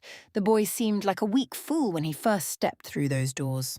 Naruto snarled at the men around him, making them take another step back. The blonde was suddenly enjoying this. He loved inducing fear in the hearts of bastards like the Scarlet Crusade. The blonde spinned his sword on the tip of his fingers while looking around at the enemy, trying to see who was foolish enough to attack him. He looked at the paladin and saw that he was a little afraid now of him. This brought a smirk on the boy's face. The undead looked at the staff in his hand. It was a piece of crap. He threw it on the ground and turned around. He started walking towards the large door. The blonde turned around and looked at him, wondering where the hell he was going. Wasn't he supposed to get him out of here? Why was he walking away? He could stay and help him. Not that he needed help, didn't he? "Hey!" shouted Naruto. "Where the hell are you going?" he demanded. The undead opened the large doors and looked back at the blonde with lazy eyes. "Get my armor back, of course. What did you expect, to fight with trash items?" he asked as he walked out the door. "Great," mumbled Naruto. "I have to hold these guys by myself," he said, looking in front of him and seeing the grins on the Scarlet members. "Feeling lucky?" asked the blonde. "Or do you feel stupid?" he asked again as he shot a fireball in one of the unsuspecting man and making him fly in a nearby pylon. The fireball was rather powerful. Even Naruto sensed it. The cracking sound of bones even showed it. "You demon!" shouted a Crusade member. "That was a bad move." The blonde snapped and slowly turned his head towards the idiot that said that. He turned his head so slow that it made many of the Scarlet Crusade gulp and take a few steps back once more. As Naruto made eye contact with the one that said that, he started glaring at him and focusing a large amount of killer intent of said person.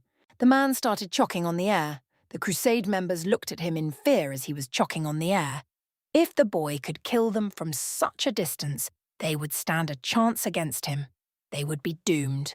Not to mention that he was now a demon. He looked like a demon and seemed to carry the power of one as well. All of a sudden, Naruto disappeared in a swirl of flames, making the Crusade members stiffen and wondering where he went. All of a sudden, they heard a gurgling scream turning towards the direction the sound was coming from. They could see the boy holding a chaplain above him, his hand through his back, coming out through the chest and holding the chaplain by the neck. The blonde snapped the chaplain's neck and took his arm out of him, letting the dead body drop on the ground. He slowly raised his head and looked around at the shivering Crusade members. He was spinning his sword through his fingers and smirking under his mask. Naruto stopped spinning the sword and sheathed it. He moved his hand towards a Crusade member and fired a frostbolt.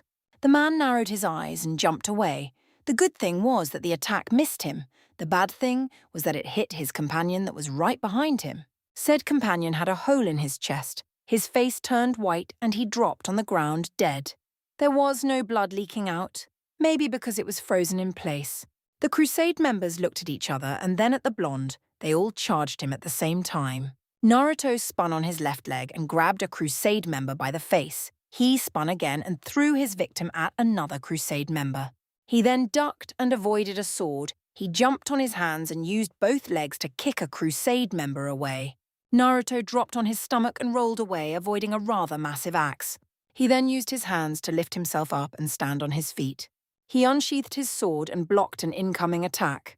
He saw a sword coming towards him through the corner of his eyes and dodged it by letting his body drop back. He then spun to the right, appearing in front of a Crusade member and kicking him in the chin, making him fly away and landing on 3 other Crusade members. The blonde then jumped on one of the pylons, using his chakra to stand on it. He sheathed his sword and flashed through a series of hand signs. He closed his eyes and concentrated. 1. The building started to shake all of a sudden. The Crusade members were looking at each other in confusion and worried at the same time. All of a sudden, what looked like a dragon's head shot from a nearby door, taking in its mouth more than 5 Crusade members. The dragon spat them out at the same time, throwing them in the masses. It then moved towards Naruto and moved in front of him while looking at the Crusade members. What is that?" stuttered a Crusade member, looking at the dragon both in admiration and fear. "Thought it was more of the late." Naruto grinned. "This is my little friend," he said with a chuckle. He then moved his eyes towards the ground, and the dragon started moving towards the ground with great speed. A paladin raised his shield in an attempt to block the incoming attack. The dragon hit the shield and threw the paladin away like someone would throw a rock. The paladin hit a wall in the far back, making a big crack and breaking a few bones in the process. The mages turned towards the dragon and fired a frostbolt each. The dragon turned towards them and started attacking. It moved left and right, avoiding the attacks, though a couple of them hit the dragon, and everyone saw that the dragon was freezing. Thought it was freezing, rather slowly. The dragon opened its mouth and grabbed a mage and swallowed him. The Crusade members could see the swallowed mage floating inside the dragon's body. They could see him choke on the lack of air and die in a matter of seconds. The dragon then roared, making the Crusade members take a setback. Naruto grinned under his mask. But the grin vanished as fast as it came as he saw a fireball coming straight at him. The blonde's concentration broke, and the dragon exploded, throwing water everywhere and letting the dead body drop on the ground.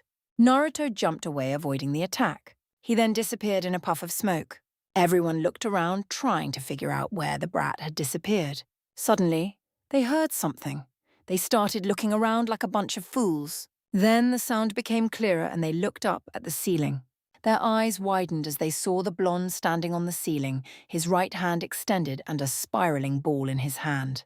The blonde then started falling down from the ceiling. He stretched his hand in front of him, and the spiraling ball made contact with the ground.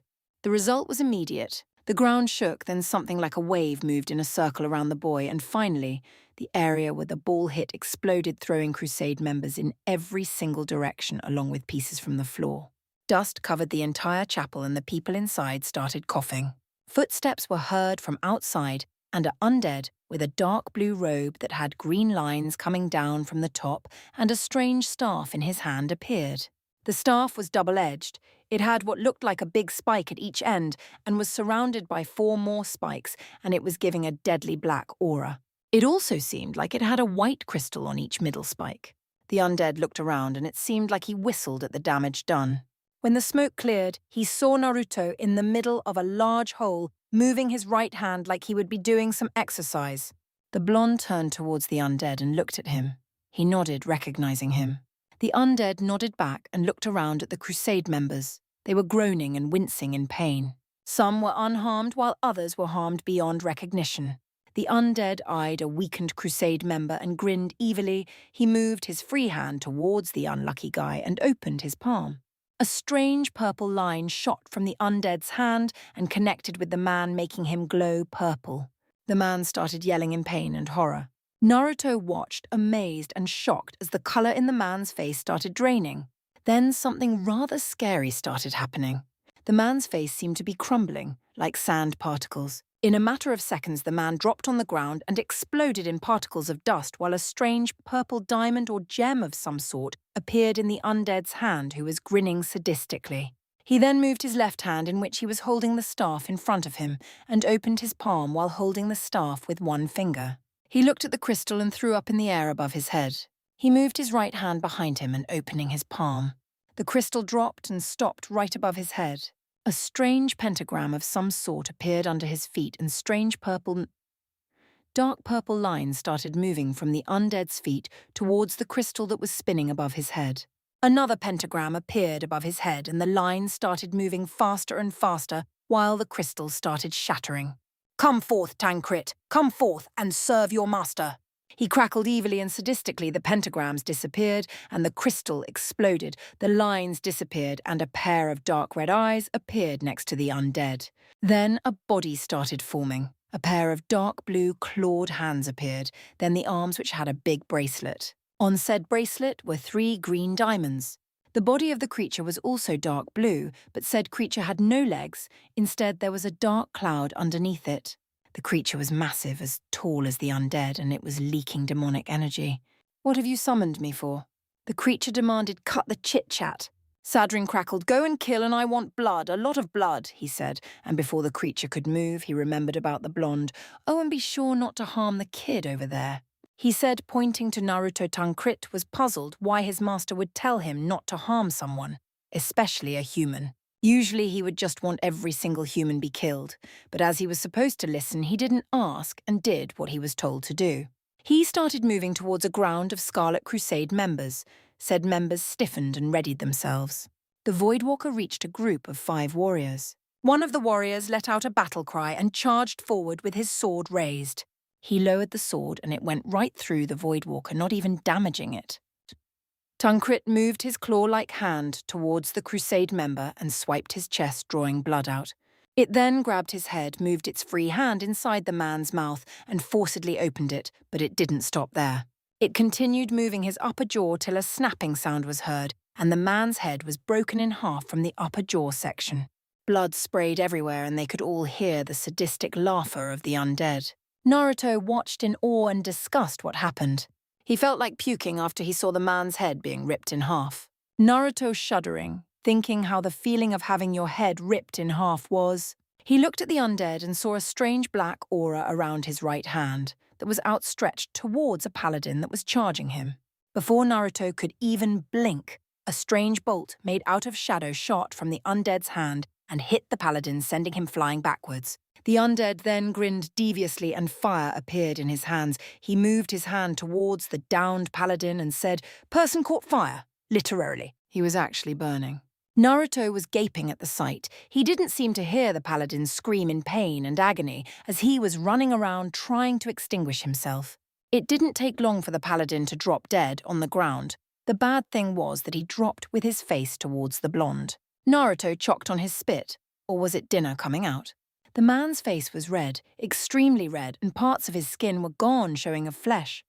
Or even the flesh was gone, showing his bones. It didn't even help when he heard the undead laugh maniacally. "Boy," the undead said as Naruto looked at him.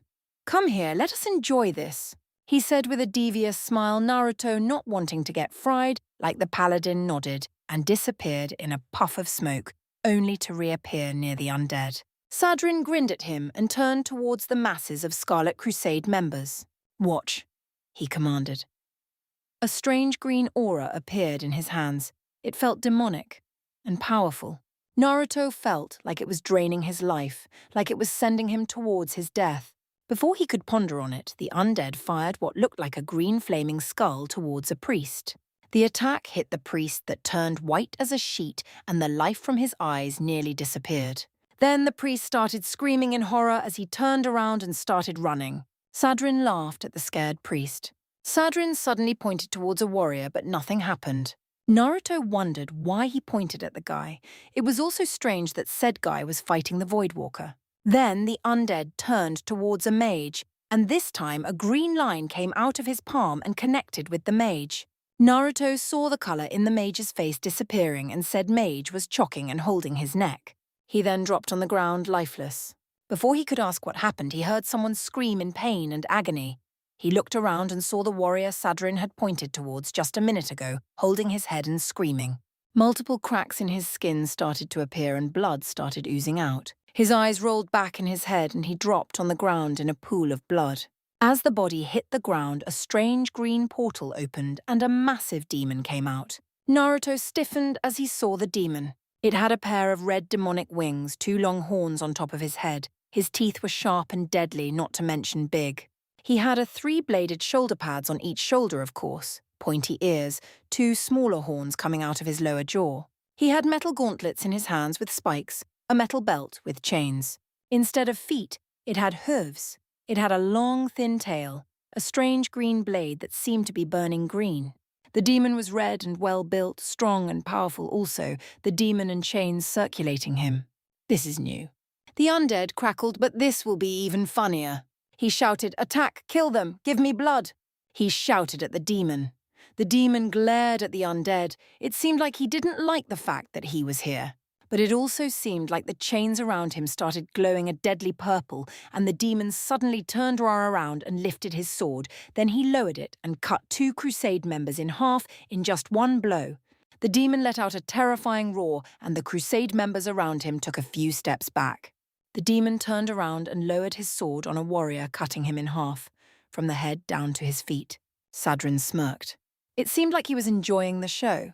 He looked with the corner of his eyes and spotted 2 paladins approaching. He grinned as he pointed towards one of paladins. He then pointed again at the same paladin. He started moving slower and he was clutching his head like he was in pain or something. Sadrin then moved his hand towards the second paladin, and a dark aura appeared in his hand. He raised his hand and the colour in the paladin's face drained as he screamed in terror and started running away. Sadrin smirked and concentrated. His hands caught fire and he fired what looked like a fireball at the fleeing paladin. The fireball had a dark aura around it. As it hit the target, the paladin stopped dead in his tracks. He suddenly dropped on the ground dead, but there was no external damage on the paladin. The undead laughed at the dead paladin and looked at his companion that was on the ground panting while holding his head in pure agony. The undead concentrated again and a purple light shot from his palm and connected with the paladin. Said paladin turned to dust and a crystal just like before appeared in the undead's hand.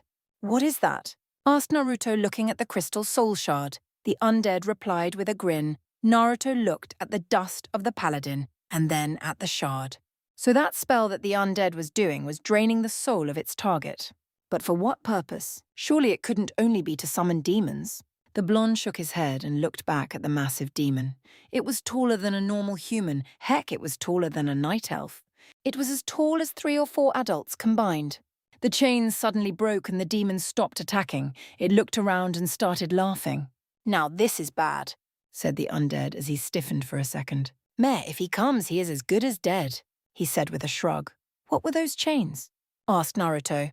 "Oh, I was controlling him with those chains. Now that they are gone, he cannot be controlled anymore," Sadrin said with a shrug. It seemed like he didn't care what happened. The large demon moved his opened palm towards a Crusade member. A strange force started lifting the Crusade member up in the air and choking him. Then strange green lights started appearing that entered the Crusade member's body. The man started screaming, and before anyone knew, the man exploded, spraying blood and flesh everywhere. The demon laughed evilly and looked around, sneering at the cowering scarlet members. Naruto looked to see where the paladin from before was. It seemed like he had run away or something. That is before he felt someone behind him. Turning around, he saw the commander there, Mograine. The undead also turned to look at him, rather bored. "You undead scumbag!" He spat at Sadrin. "Oh, it looks like the little whittle commander is angry. Oh, what am I going to do? Oh, look at me, I am trembling in fear. Oh, please save me from his wrath." He started laughing while holding his sides. Naruto started snickering, much to the annoyance of the commander. "Shut up, you scumbags!" shouted the commander. Sadrin smirked. He was about to do some damage on the fool when he felt something approaching. He turned his head and looked behind him. His eyes narrowed as he saw the massive demon approaching with a smirk on its face. He cited, the demon was at the same level as he was, it could prove annoying. He looked at the blonde. "I will leave the honours of killing the fool to you. I will handle the demon," he said as he spun around and started walking towards the demon. Naruto grinned and cracked his knuckles at the commander. "Looks like it's just you and me." He said, "Ha! Like a brat like you can defeat me! The greatest paladin!" he shouted. Naruto yawned. "You bore me a lot," he said as he disappeared from view.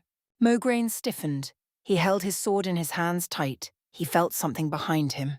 He spun around and raised his sword to cut. It was blocked by another sword. The blonde was there with his sword drawn. Naruto used his knee to kick the paladin away, making him take a few steps back. He then charged forward with his sword raised and ready to strike. The paladin shook his head and looked up at the incoming attack. With a shift motion, he raised his sword and blocked the attack.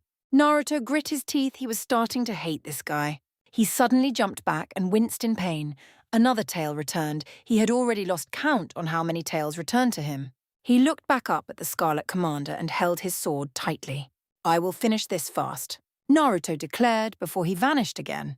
The commander stiffened and started looking around. He was trying to figure out where the blonde kid disappeared. Up on the nearby roof, Naruto was walking slowly and getting in position. When the commander was right in front of him, he unsheathed his dagger and jumped. He landed right on top of the commander and raised his dagger to strike. The commander punched him away, and Naruto landed on his feet a few steps away. The blonde immediately charged again and moved his sword for a swipe. It was blocked, just like he wanted. He spun his dagger on his fingers before he held it tight in his hands and stabbed the commander in the chest. Mograine grit his teeth in pain and jumped away. He extended his free hand and what looked like a yellow hammer formed in his hand. He threw the hammer at Naruto, hitting him. The blonde was thrown away, crashing in a nearby tree. He shakily stood up on his feet and looked around, and everything was spinning around him. He looked at the commander and saw he was coming towards him, but he couldn't move. It was like he was frozen in place or something like that. Mograine smirked and raised his sword. He lowered it on Naruto and made a cut on the blonde's shoulder. Naruto tried to scream in pain, but found out that he couldn't even do that. This guy was tougher than he had expected. It was nothing like he had fought before. Suddenly he felt like his limbs were working again, just in time. The enemy's sword was above his head, dropping at a fast rate. The blonde blocked the attack, raising his hand. He saw the commander grimace, like he had expected what he did to last longer, long enough to kill him. Naruto raised his dagger again and tried to cut the enemy's throat. What he didn't expect was for the enemy to grab his hand and twist it. This time, Naruto screamed in pain as he felt his arm itching in pain. He jumped away and dropped his dagger and sword. He grabbed his twisted hand and looked at it. It was shaking because of the intense pain going through the nerves. Naruto grit his teeth and twisted his hand again so it will heal as it should. Naruto let his hands drop and looked at the commander, panting. He was going to pay for that, dearly. He took his dagger in his hand and sheathed it. He then took his sword and stood back on his feet. He couldn't use the dagger, but he will cut Mogaine's head off with his sword, even if it's the last thing he will do. The blonde charged forwards and raised his sword. The commander raised his sword to block, but this time, Naruto raised his knee again and kicked the commander in the stomach, making him bent down a little. He then kicked Mograine in the face, making him fly away and crash in the nearby wall. The blonde boy charged again, and when he got to his target, he threw his sword up in the air above his head and grabbed the commander by the leg and started spinning with him around. After a few seconds, he let go of the commander's leg. Mograine flew right in the nearby pile of bones and blood. Naruto caught the sword and charged again. Mograine jumped back on his feet and blocked the blonde's sword. He spun on one leg and cut the blonde on the back. Naruto grit his teeth and took a few steps in front. He turned around and stretched his hand. A dark purple light shot from the sky right on top of the commander that screamed in pain. Part of his skin seemed to have been burned. "How do you know druid magic?" he asked, stuttering in pain. "That's for me to know, and for you to never know." Naruto answered with no emotion. The commander narrowed his eyes and grit his teeth. The kid was mocking him. He charged forwards again and moved his sword for a vertical slash. The blonde blocked the attack, and using his sword, he raised the enemy's sword up. He kicked the commander in the chest, making him take a few steps back. Then he leaped forward and lowered his sword to cut the man in half. Mograine blocked the attack and punched Naruto in the face, making the blonde take a few steps back and hold his face. Mograine used this to his advantage as he grabbed the blonde by the collar and threw him the pool of blood and bones. He raised his sword and then lowered it to stab the blonde. Naruto narrowed his eyes and rolled away, then jumping back on his feet and delivering a kick towards the commander. Unfortunately, the commander managed to grab the blonde's leg, and he tried to twist his left as well. Naruto, seeing this, spun in midair and freeing himself. He spun again and raised his leg to kick the enemy in the face. Mograine ducked and raised his sword to stab the blonde. Naruto narrowed his eyes and with a quick move he swapped himself with a log. Mograine looked at the stabbed log dumbfounded. He shook himself out of it and freed his sword from inside the log and looked around. Suddenly a pair of arms grabbed his legs and tried to pull him underneath the ground. Mograine managed to free himself before the hands pulled him underground and jumped away. The hands went back inside the ground and Naruto jumped out of the ground right in front of the commander with his sword raised. The commander raised his sword and stabbed Naruto in the chest. The blonde coughed and looked with wide eyes at the commander, who was smirking in victory. "Any last words, undead lover?" he asked. Naruto grinned. "Boom." He said. Mograine raised an eyebrow before he could react. light shot out of the blonde, and he exploded, throwing the commander away. The real Naruto jumped down from a nearby tree right behind the commander. He raised his sword to chop the commander's head off when something grabbed him. He looked down and saw what looked like a tail holding him. He turned around and his eyes widened when he saw the demon behind him. Suddenly, Naruto was lifted from the ground and thrown in the chapel's walls, making a huge hole. Naruto groaned and looked around. The demon was attacking Sadrin again, and it seemed like Mograine was charging the undead as well. Naruto used a quick substitution jutsu to replace himself with a dead body. He appeared right in front of the charging commander and delivered a punch in his face. Mograine was taken by surprise, and he flew backwards in a pool of his own men's blood. Naruto appeared above him and delivered a kick in his stomach, making him gasp for air. The blonde then grabbed the man by the throat and threw him in the nearby fountain. He then jumped in the fountain as well and raised his sword to cut. He started lowering it without regret, but once again it was blocked by the commander's own sword. "This is getting annoying," Naruto said with a glare. The commander pushed Naruto away, making him stumble backwards and trip on the fountain's end. He dropped down on the grass and shook his head. He saw the commander approaching. Making quick hand signs, a dragon made out of water shot from the fountain and grabbed the commander by the leg and raised him up in the air and started shaking him like a rag doll. The dragon then threw Mograine on the ground, making a rather big hole. Naruto stood up and commanded the dragon to attack again. The dragon charged forward and entered the mass of smoke. All of a sudden, the dragon exploded and water sprayed everywhere. The blonde raised an eyebrow, wondering what happened and how the commander managed to defeat his jutsu. As the smoke cleared, he could clearly see the commander inside a strange yellow to golden bubble. Naruto leaped away and appeared in front of the commander with his sword raised. He lowered his sword and it stopped right on top of the bubble. He tried a vertical slash, but the result was the same. The bubble prevented him from hitting the commander. Mograine smirked and turned around. "You got lucky today, but we will meet again," he said as he started running away. Naruto was about to follow him when he heard the demon yell. He turned around and saw Sadrin standing in front of the demon that was on its knees and with its hands up in the air screaming. Flames appeared underneath him and started to consume him. In a matter of seconds, the demon was completely consumed by the flames and a strange green portal opened behind him, sucking him inside. It then closed when the demon was completely sucked inside. "What happened?" asked Naruto. Sadrin looked at the blonde board. "Oh, I just killed him," he said with a shrug. "So, did you kill Mograine?" he asked. Naruto narrowed his eyes and turned around. He started looking around, trying to figure out where he had gone. He cursed, realizing that the Scarlet Commander managed to give him the slip. He shook his head and turned to look at the undead that seemed rather pissed off. "Pathetic, you couldn't kill that paladin," he said, shaking his head. Naruto growled. "Oh, shut up," he said, walking over to the undead. "If it wasn't for you, I wouldn't be here," he said angrily. Sadrin shrugged. "Like I care," he said, dusting his robe. "Come on, let's go back," he said, walking away. "Hey, what's this about us going back?" asked Naruto. The undead turned to look at him. "You were sent here to save me," he said. Naruto caught the sarcasm in that and raised an eyebrow. "What do you mean?" asked Naruto, sheathing his sword. "Oh, you don't know?" asked Sadrin, chuckling. "This was all a test," he said. Naruto choked on his spit. "Oh, what?" he shouted. The undead winced at the high tone. "Damn, you could kill someone with that voice," he said. "But yes, this was a test. What did you expect?" He asked. "Me, Sadrin Darkfire, the greatest destruction warlock to ever exist." He shouted at the blonde. "Me, the greatest warlock of doom," he asked with a dark and malicious laughter. "Sorry, Korag, couldn't help it. XD, please don't kill me." "Looks to me like you got captured," said Naruto in a bored tone. "Rather great you are." He laughed before he could even blink. The undead was in front of him, holding him up by the throat. "Listen to me, brat. I got captured because I let myself get captured as part of the test for you," he said angrily. "What test?" asked Naruto in a squeaky voice because of the undead that was strangling him. "The test to see if you are good enough to kill Kel'Thuzad, and it seems you are strong enough," he said, letting the blonde drop on the ground. "Now move it, pesky human, we got work to do," he said, walking away. Naruto grumbled and stood up.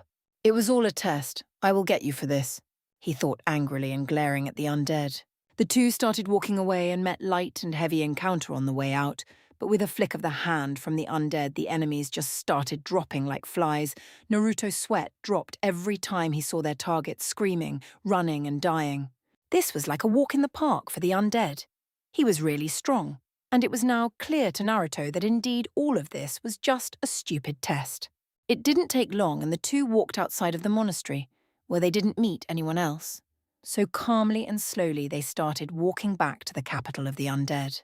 On the way, the undead was killing a few insects and laughing maniacally. It made Naruto wonder if the undead was sane anymore. "Hey," Naruto said suddenly as they were walking. "What do you want now?" demanded the undead. "What were those spells you used?" asked Naruto. The undead grinned sinisterly.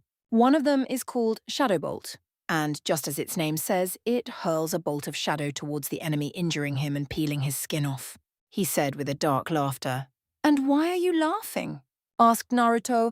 "I love inducing pain and terror in the hearts of weaklings," he hissed. Naruto's sweat dropped. "All right," he said, taking a few steps away from him. "And the other spells?" he asked. "Curse of Agony Corruption, and a couple more curses, one of them being the Curse of Doom," he said with a smirk. "As you saw it, the victim dies the most gruesome death, and sometimes a Doom Guard under my control comes from hell." He laughed. "Wow, that's interesting," said Naruto with a gulp. "Warlocks was scary, really scary. Also, I used other variations such as Immolation. That spell burns the victim alive." He laughed maniacally. "Also, there is Soul Fire. It burns the victim's soul and kills him. Drain Life, which does just what the name says. Drain Soul and, of course, Summoning."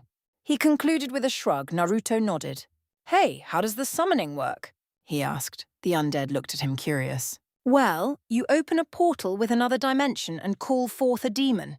He said, "Can you call anything else?" Naruto asked, "Like what?"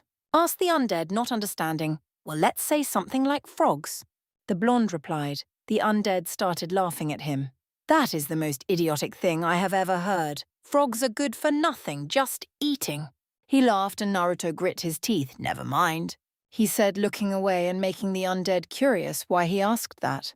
"If you want to summon a demon, you need a soul shard, and you need to concentrate on a dimension," he said, and then looked away. Naruto put his hand under his chin to think. If that was true, then when he would summon, he could try thinking about his own dimension, and maybe he could create a bridge between his world and this world for the summons to pass. He would need Gamabunta's help anyway with escaping from Undercity. Naruto stood in front of his cell door. Sadrin was right behind him, looking bored. The undead guards opened the door and pushed Naruto inside. "Hey, take it easy on the kid," Sadrin said. "Why would you care?" A guard asked. "He is just a human." "Whatever," Sadrin said, walking away. "Just be careful. Mistress would kill you," he said, making the undead gulp. They closed the door and Naruto sighed. Suddenly the blonde found himself in a fierce hug. He looked around and saw a pair of red-slitted eyes looking at his amused. Looking down, he saw Phinia and Seiya holding him. He smiled and returned the hug. His left hand twitched in pain and he grit his teeth. "Got injured, I see," said Kyubi. The girls broke the hug and looked at the blonde carefully. Kyubi walked forward and opened his palm, revealing a flame that was providing light in the chamber. He looked at the blonde and frowned when he saw the cut in his shoulder and the injured hand that was twitching. "You always get in a lot of shit," the fox said, shaking his head. Phinia walked over to Naruto and took his hand. "I can heal this," she said as her hands were covered in a white and she touched his hand gently. Naruto felt the pain disappear and his hand stopped twitching in pain. He looked at the girl and smiled. Phinia giggled at Naruto. "Let me heal you second wound," she said as she took a step back and her hands started glowing white. She raised her left hand up and white light surrounded Naruto. He looked at his injury and saw it was closing fast, very fast. He looked back at the girl and smiled. "Thanks," he said as he lowered his mask and sat down with his back at the wall. Seiya walked over to him and sat down next to him and held him tight. Phinia sat down to his right and put her head on his shoulder. Naruto sighed in relief and looked at Kyubi. The fox had only 2 more tails. "So what now?" asked Kyubi. Naruto sighed. "I found the way out of this place, but we will need to do some damage to get out of here," he said. The fox nodded. "By the way, why is there a different demonic aura around you?" he asked. "The undead I was supposed to save summoned a demon by mistake, and the demon managed to hit me once?" he said with a shrug. That was a rather weak demon. Low class, it seems, Kyubi said, shaking his head. Pathetic that you let such a demon get the best of you. Hey, I was fighting a paladin and didn't see him attacking, the blonde retorted. Saya put her hand on his cheek and made him turn his head towards here. Don't worry. The good thing is that you are all right, she said as she kissed him on the lips. Naruto moaned and deepened the kiss. The huntress smiled and put her hand behind his head and deepened the kiss as well. Kyubi rolled his eyes and sat down looking at his nail. The two broke the kiss and looked at each other in the eyes. The blonde smiled at the huntress and kissed her on the nose, making her giggle. Naruto turned his head around and winked at Phinia.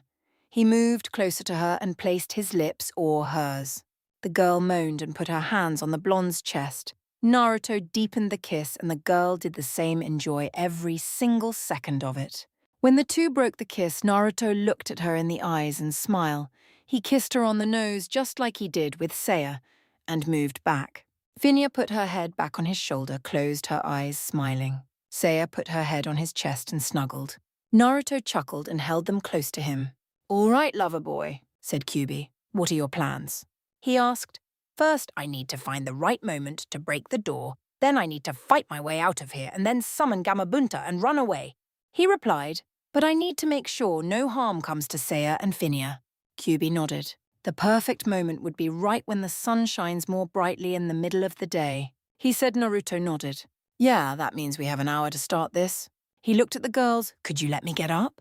He asked. The girls nodded and moved away. Naruto sat up and walked over to Kyubi. He bit his thumb and flashed through hand signs. He slammed his palm on the ground. While he was doing that, he was thinking about the frogs and about his home. He called the name of the jutsu, and a puff of smoke appeared. Yo! He heard someone say. Naruto grinned. The smoke disappeared, revealing Gamakichi. The toad looked around, trying to see through the darkness. Kyubi made a flame in his palm, and the toad looked at him. He looked at his tails and gasped, jumping backwards and right into Naruto's legs. He looked up and saw Naruto, and his eyes widened. Boss, he shouted. You're alive, he said. Naruto nodded. Gamakichi, I need your help. Naruto said in a tone saying that he didn't have time for discussions. What do you need, boss? The small toad asked. I need you to tell Gamabunta and Gamatabi to be ready when I call on them. He said. What for, boss? Asked the toad. Time for a jailbreak. The blonde said with a grin, and the toad nodded, disappearing in a puff of smoke. Chapter 18. Jailbreak. Ready, brat? Kyubi asked as he looked at the cell door. The blonde boy moved his hand on the door to try and figure out if there are any traps or if there is any kind of spell. He didn't learn any spell detection technique, but he was confident that if there was a spell placed on the door, he could sense it. The blonde grinned and took his hand away from the door. He turned around to face Kyubi. Right, you remember the plan? He asked. The fox nodded while yawning. Yeah, you blast the door and take care of the guards, and I will carry your girlfriends, he said in a bored tone while looking at one of his tails. Yeah, the blonde said, blinking. The blonde turned to face the door again and took 5 steps back. He bit his thumb and started flashing through hand signs. Kyubi opened his palm and a small fire appeared, lighting the room. As Naruto slammed his hand on the floor, he whispered the name of the jutsu, and a pile of smoke covered the area.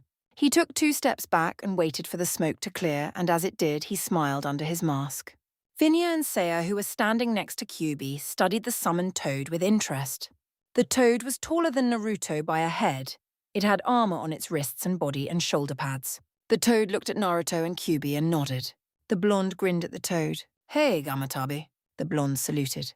Hey, boy, and the toad looked at Kyubi, who was grinning. Kyubi, he said, a little unsure. Naruto blinked at Gamatabi. Didn't Gamakichi tell you that you will meet Kyubi as well? He asked, curious. Oh, he did, but... The toad scratched its head. Well, let's just say that it's something else when you see him in person than when you hear about him. Hearing that, Kyubi raised his head proudly. Ah, yes. My name is well known in the summon world. They tremble when they hear my voice. Naruto turned his head to face Kyubi and gave him a bored expression. Your point is? He asked. The fox shrugged. Just telling you what you should do, he said with a grin and showing his canines. Yeah, the blonde replied, bored. Anyway, he said, turning towards Gamatabi, you know what to do. The toad nodded and turned around to face the door. It brought its hands together in a fist and grinned. The toad moved his right hand behind him and clenched hard. The blonde took out a kunai he hid in one of his shoes and got ready. Kyubi grabbed the girls with his remaining tails, 2 in number, and also got ready. Gamatabi suddenly punched the cell door that was thrown away like a rocket in the wall. The undead guards blinked once, twice, 3 times. They looked at each other and blinked again, twice. They moved their heads to look inside the cell to figure out what happened. They met a fist each. The impact was powerful enough that it blew their heads away. Gamatabi jumped out of the cell and looked at the 2 undead. "Holy shit!" yelled the toad. "I hope I didn't kill them," he said, poking a body that was twitching.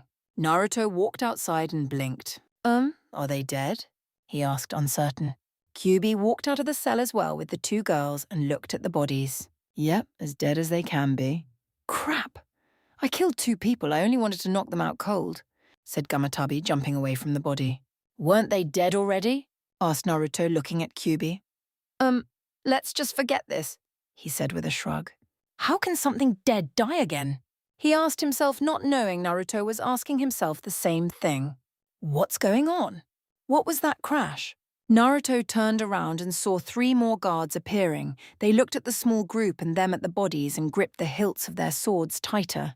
The blonde glared at the undead and started flashing through hand signs. Gamatabi placed his hand on the boy's shoulder and they both disappeared in a puff of smoke, startling the guards.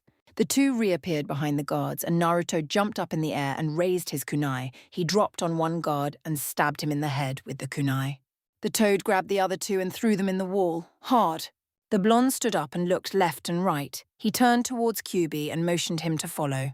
The fox raised the girls up with his tails and started walking towards the blonde. Naruto turned right and started running down the corridor with Gamatabi next to him and Kyubi behind him. He closed his eyes and started retracing his steps from yesterday when he came back with the warlock. He was brought in front of the jailer that took his weapons and placed them on a rack. The blonde's eyes snapped open as he remembered. He turned right and started running through another corridor. Then he turned left again, only to come face to face with another corridor that had cells on each side and a total of 6 guards. The undead turned their heads towards Naruto and the group to see who had appeared. Their eyes narrowed as they recognized the blonde. They unsheathed their shorts and started walking slowly and cautiously towards the rogue. Naruto grinned and ran towards the guards, and as he was getting closer to them, one of the guards raised his sword and started running towards the blonde. The guard started lowering his sword to cut the blonde. The attack was blocked by the kunai. With a swift motion, Naruto took a large step towards the undead and stabbed him in the stomach with his kunai. He then twirled around and took the kunai out of the undead's stomach, spraying blood on the ground. Then he stabbed the undead in the back and kicked him, making the undead drop on the ground. He took the kunai out of the guard and cut his head off. The blonde then turned around and grinned at the 5 remaining guards, who were now trembling in anger. 2 of them charged forward with their swords raised. As they were about to lower them, Gamatabi appeared in front of them, punching their faces and making them fly away and hitting the far end wall of the corridor. Naruto jumped on the toad's shoulder and then in the air, he raised his kunai and landed on an undead, making him fall on the ground and dropping his sword. The blonde then started stabbing the undead in the face, completely destroying it. Naruto stood up and looked at the remaining 2 guards. The guards took a step back. The blonde, seeing this, charged forward, intending to kill them and finish this. As he reached the first guard, he crouched down and brought the kunai next to him. He then thrusted the kunai upwards and stabbed the guard in the chin. He took the kunai out and twirled around, appearing in front of the second guard and blocking the undead's sword. The blonde grabbed the undead by the chest and threw him in the nearby wall, making the guard drop his sword. While the guard was getting back on his feet, Naruto kicked him in the stomach and then slit his throat with the kunai. Naruto wiped the blood of the kunai with a piece of clothing from a guard and started running again, followed by Kyubi and Gamatabi. As he reached the end of the corridor, he found the 2 undead Gamatabi hit with their heads stuck inside the wall. The blonde snickered and then turned right. He continued running till he reached a rather big door. He put his ear on the door and heard someone talking inside. The blonde took a step back and kicked the door open and walked inside. As he entered the room, he found himself face to face with the warden and 2 guards. The warden, which had a black trench coat and a dark cowl over his face, turned to face the blonde. Naruto waited to see what the warden will do and take action only after that. He saw the warden moving his hand inside the trench coat, and then he could clearly hear the sound of a sword being drawn. Naruto didn't wait anymore and charged forward, intending to kill the warden before he could draw his sword. He raised his kunai and then brought it down, trying to stab the warden in the head. What he didn't expect was for the attack to be blocked. The blonde's eyes narrowed when he saw the warden crouched and holding a sword above his head. The warden then kicked the blonde in the stomach, making his take a few steps back. He then jumped in the air and raised his sword. Naruto looked up and saw the attack and jumped to the side. The warden's sword hit the ground, making the ground crack. He then lifted the sword up and charged forward again, moving his sword left and right with amazing speed and making the blonde stay in defense. In the meantime, Gamatabi, who had already finished the 2 undead guards, was looking through the weapons rack with Kyuubi and the girls. The fox grinned and pointed to each weapon that belonged to his container, and the toad grabbed each one of them. Kyuubi then grabbed the sword and looked at the blonde who was in defense even now. "Brat!" the fox called out as he threw the sword towards Naruto. The blonde jumped up and grabbed the sword. All of a sudden, he felt something grabbing his leg. He looked behind him and his eyes narrowed as he saw the warden holding his left leg. The warden spun around and threw Naruto in the nearby wall, making it crack. He raised his sword again and charged forward. And as he got closer, he raised his sword and then lowered it with all his force to cut the blonde. Naruto unsheathed his sword and raised it above his head, managing to parry the attack. He grit his teeth in annoyance. He never expected the warden to be this strong. The blonde rolled away and jumped back on his feet. He turned towards the warden and studied him carefully. The warden turned slowly towards Naruto and looked at him. He bent forward and charged. The warden moved his sword to cut from the side, but the attack was parried. Naruto grabbed the warden by the coat and spun on his leg and threw him in the weapon racks. The blonde was surprised when he realized that he forgot to let go of the coat, and he was now holding it. He was even more surprised when he saw that the warden's body had no flesh or muscles at all. It was all bones. The warden put his hand on his cowl and lowered it, revealing his head. Naruto narrowed his eyes as he saw that the warden was actually a skeleton. This was the first time he saw one, even though the druid told him about such things. The warden tilted his head to the side and looked at the surprised blonde. The blonde shook his head and charged forward once again. He moved his sword to the side, and using all the force he could muster, he cut the warden's head off. The skull fell on the ground and rolled away, stopping near the wall. The blonde grinned. It was over. Or so he thought. He raised his eyebrows when he realized that the warden's body wasn't falling. His eyes widened when the warden's body grabbed him by the chest and pushed him away. He watched amazed as the body turned towards the skull and picked it up, placing it back where it was. The warden then turned around again and looked at Naruto. The blonde didn't know if the warden was laughing at him now or anything like that, since the warden wasn't making any expression. "This is a skeleton?" The blonde asked himself. "How do you defeat something like this?" he asked himself. His thoughts were interrupted when Gamatabi appeared next to the warden and punched him hard, making the skeleton fly in the wall and break. The bones fell on the ground and scattered. Naruto sighed in relief. Breaking the body should stop the skeleton. He turned around and started walking towards the group. He stopped midway when he looked at Kyuubi's amazed expression. Wondering what the fox was amazed of, Naruto turned around and his eyes narrowed as he saw the warden standing back up. His left head was reforming as he was standing. "What the hell?" the blonde asked, taking a step back. "How do you kill something like this?" He asked. "I don't think we can kill him," said Phinia. "I sense a strong spell around him that keeps making him move. It would require a mage to break that spell, or a shaman." She said, "So what do we do?" asked the blonde. "We are running late as it is, therefore, we run," he yelled as he dashed out the door. Naruto looked at the warden again and ran out the door, followed by Gamatabi. He turned left as he came out of the room and started running down the hallway with the group behind him. He looked behind and his eyes narrowed as he saw the warden chasing them rather fast. He was starting to wonder what kind of spell was casted on the skeleton to make him run that fast. "Gamatabi, your job is done here," said Naruto. "Tell Gamabunta to be ready." He said. The toad nodded and disappeared in a puff of smoke. The blonde looked at Kyuubi and nodded. The fox threw the blonde's dagger towards him, and then he threw his scrolls. Naruto pocketed the scrolls and looked behind him. The warden was still chasing them. He opened a scroll, and 3 explosive tags appeared in his hand. He then pocketed the scroll. As he was about to take out 3 kunai, he heard Kyuubi calling him. "Brat, we have trouble," the fox shouted, looking up front. Naruto looked in front of him and stopped abruptly with Kyuubi. In front of them were 10 guards and 2 warlocks. He looked behind and saw the warden had stopped as well and was getting ready to attack. Naruto looked around, trying to figure out the fastest way out. As he looked down, he saw some bars and behind them what looked like a sewer. The blonde took out 2 kunai and tied an explosive tag to each. He then threw a kunai towards the warden and 1 towards the group in front. Naruto tied the last explosive tag on the bars and moved next to Kyuubi. As the first 2 explosive tags exploded, Naruto activated the one tied to the bars and covered his head. Kyuubi turned around and moved the girls in front of him to protect them. When the tag exploded, Naruto turned around and jumped inside the hole, followed by Kyuubi. Once inside, he started running towards the direction he was running, before followed closely by Kyuubi. Naruto looked behind him again and his eyes narrowed when he saw the warden chasing after them again. He grit his teeth in annoyance and looked up front. His eyes narrowed again as he saw a large number of strange ooze moving around.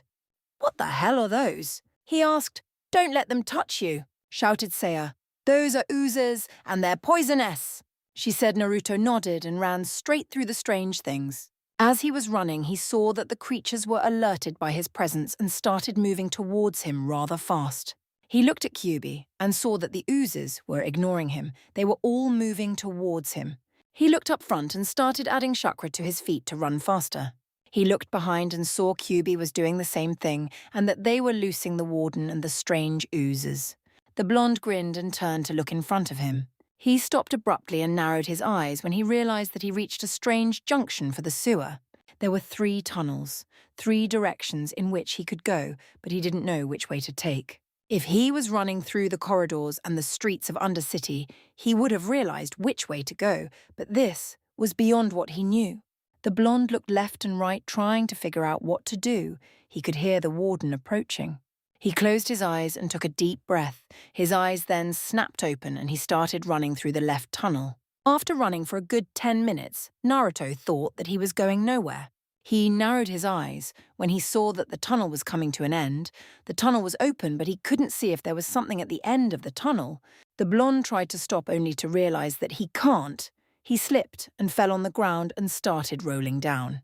The blonde closed his eyes and expected to drop in a bottomless pit when he exits the tunnel. What he didn't expect was to hit something hard and to hear a growl. Naruto opened his eyes and looked down to see on what he landed. His eyes narrowed as he saw he was standing on an abomination's head, and the creature looked pissed. Really pissed. The blonde jumped away just in time as the creature tried to cut him with an axe. The blonde heard a thud and looked behind him where the abomination was. His sweat dropped as he saw that it hit itself with the axe. "All right, which way?" Kyuubi asked as he landed next to the blonde. Naruto looked around and saw another tunnel. "That way," he said as he climbed inside the tunnel and started running. A few minutes later, the group was outside. The tunnel led them outside. They would have sighed in relief now if there weren't any enemies around. As they got outside, they were surprised by a large undead army. More than 50 undead were waiting for them at the tunnel's ends. "Give up, human, there is no escape now." An undead said, "Tisk, tisk, you should have stayed put in your cell, brat," a familiar voice said. Naruto looked through the army and saw Sadrin there. It was hard to recognize him now since he was wearing darker clothes and he looked scary, very scary. He really looked like a warlock now. "Come peacefully and we will not torture you that badly," an undead wielding a massive axe said. Naruto grinned. "I think I will pass," he said as he bit his thumb and flashed through a hand signs. He slammed his palm on the ground and shouted the name of the jutsu. The area was suddenly covered in smoke. "What did he do?" a warlock asked. "I feel a massive presence," Sadrin said as he was looking through the smoke. When the smoke cleared, the undeads all took a step back as they saw Naruto standing on top of a toad's head. A rather massive toad. It looked as big as Lordaeron, or even bigger. The toad had a pipe in its mouth and was looking down at the undead, irritated. "Brat, this is where you were playing all this time?" the toad asked, his voice booming throughout the area. Naruto laughed and scratched the back of his head. Well, yeah, I could use your help if you don't mind. He said, I have no idea how you got yourself in jail, and I have no idea what those guys are, but they don't seem like a friendly bunch. So I will help you this time, Gamabunta said as he leaped away, making a massive distance between him and the small undead army. As the undead saw what happened, their mouths dropped, literally for some of them. Sadrin and the rest of the warlocks were blinking like idiots at the sight. An undead turned towards the rest and looked at them confused and shocked. What just happened? He asked, and everyone looked at him with shocked expressions. Brat, do you know how much trouble you caused back home? Gamabunta berated Naruto, who was sweating bullets. When that hag hears what you got yourself into, she will make sure you won't leave the hospital for a long time. The toad shouted, making the ground shake and the bats fly away. Ha ha ha, Naruto laughed nervously. I'm sorry? He asked. Why didn't you contact us faster? Or did you get in trouble from the first time you got here? Gamabunta demanded. Naruto nodded. Well, when I got here for the first time, a bear was about to kill me, he said, laughing nervously. What? A bear? Jiraiya would be ashamed, brat. Gamabunta shouted again as he was leaping. Well, it was the shock of appearing in a place like this, Naruto said, crossing his arms and pouting like a little child. I couldn't have been that bad, said Gamabunta with a shrug. Naruto glared at the toad. I appeared in an area filled with snow, he said with a pout. Oh, the toad said. The group stayed silent after that. Naruto kept looking in front at a dark cloud towards which they were heading. He could see mountains forming in the distance. He started wondering where they were running. He hadn't devised a plan as to where to go once they are free, but he figured that if he sees a mountain, that means that he might be on the right way towards Arathi Highlands. Bunta, said Naruto. How's everyone? Back at home? He asked. Well, like I said before, everyone I worried about you. He replied, when Gamakichi came and told me you summoned him, I was about to tell Jiraiya, but when he explained the situation you are in, I decided to wait. I see, replied the boy. So what, when will you come home and how? The toad asked, looking back at the blonde. He could also see that the girls' heads raised and they stiffened for a second. Don't know, replied the blonde. I don't think I will ever come back. I have too much to do here. He said, this might not concern me, but what do you have to do here? The toad asked curiously. I don't know that myself, but I feel that I'm needed here, he said. Besides, the blonde turned to look at the two girls. I have found something here that I was looking for back at home, he said with a smile. The toad nodded, understanding what he meant.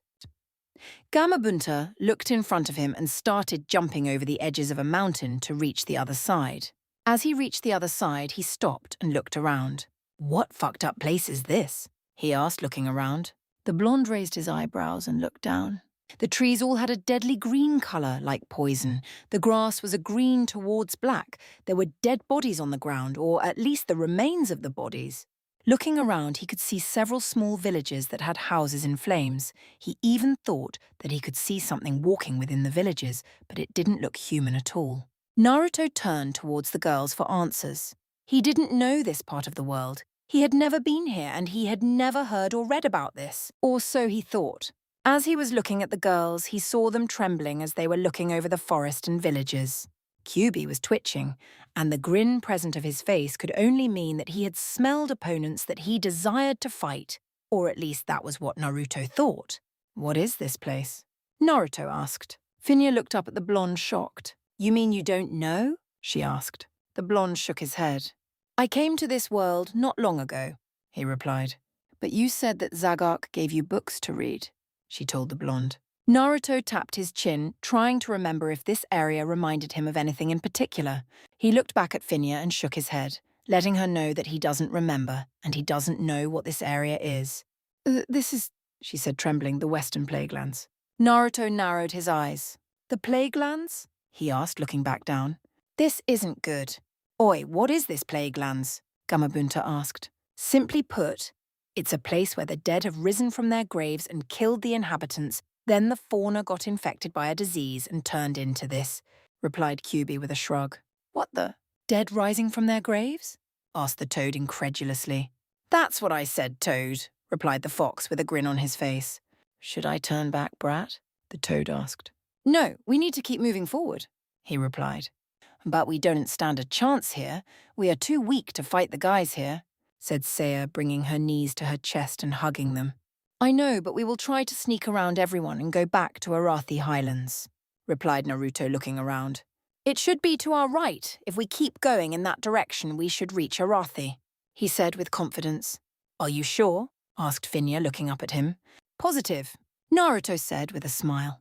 You can go, Bonta, with you around. It would be harder to sneak. He said true, but you can't even hold me here anymore, the toad said as he disappeared in a puff of smoke.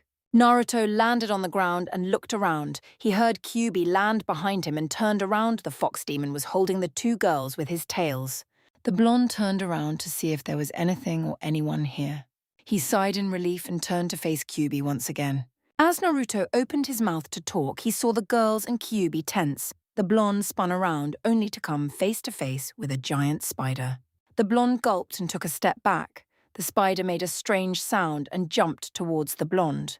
Naruto heard the girls scream right before he jumped out of the way. He turned around and moved his arm towards the spider with his palm open. The blonde shot a fireball towards the spider, hitting it in the head. The creature took a step back and lowered its head. Then it started shaking it, and then raised it up and looked at the blonde straight in the eyes and made the same horrific sound. It sounded like it was angry. The blonde was amazed that the spider managed to resist his fireball. Naruto was about to fire another fireball when he heard Kyuubi move. Looking towards his companion, he saw that he was taking steps back and gritting his teeth. He also saw the girls looking in front of them with horror in their eyes. Tracing their line of sight, Naruto saw what brought fear to the girls.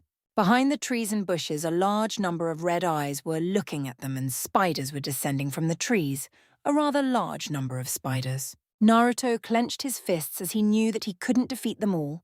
He didn't even scratch the first spider with his fireball. He couldn't do anything against the other. Kyuubi, follow me, the blonde commanded as he turned around and started running towards the direction he deemed to be Arathi Highlands. Is there any way to lose these things?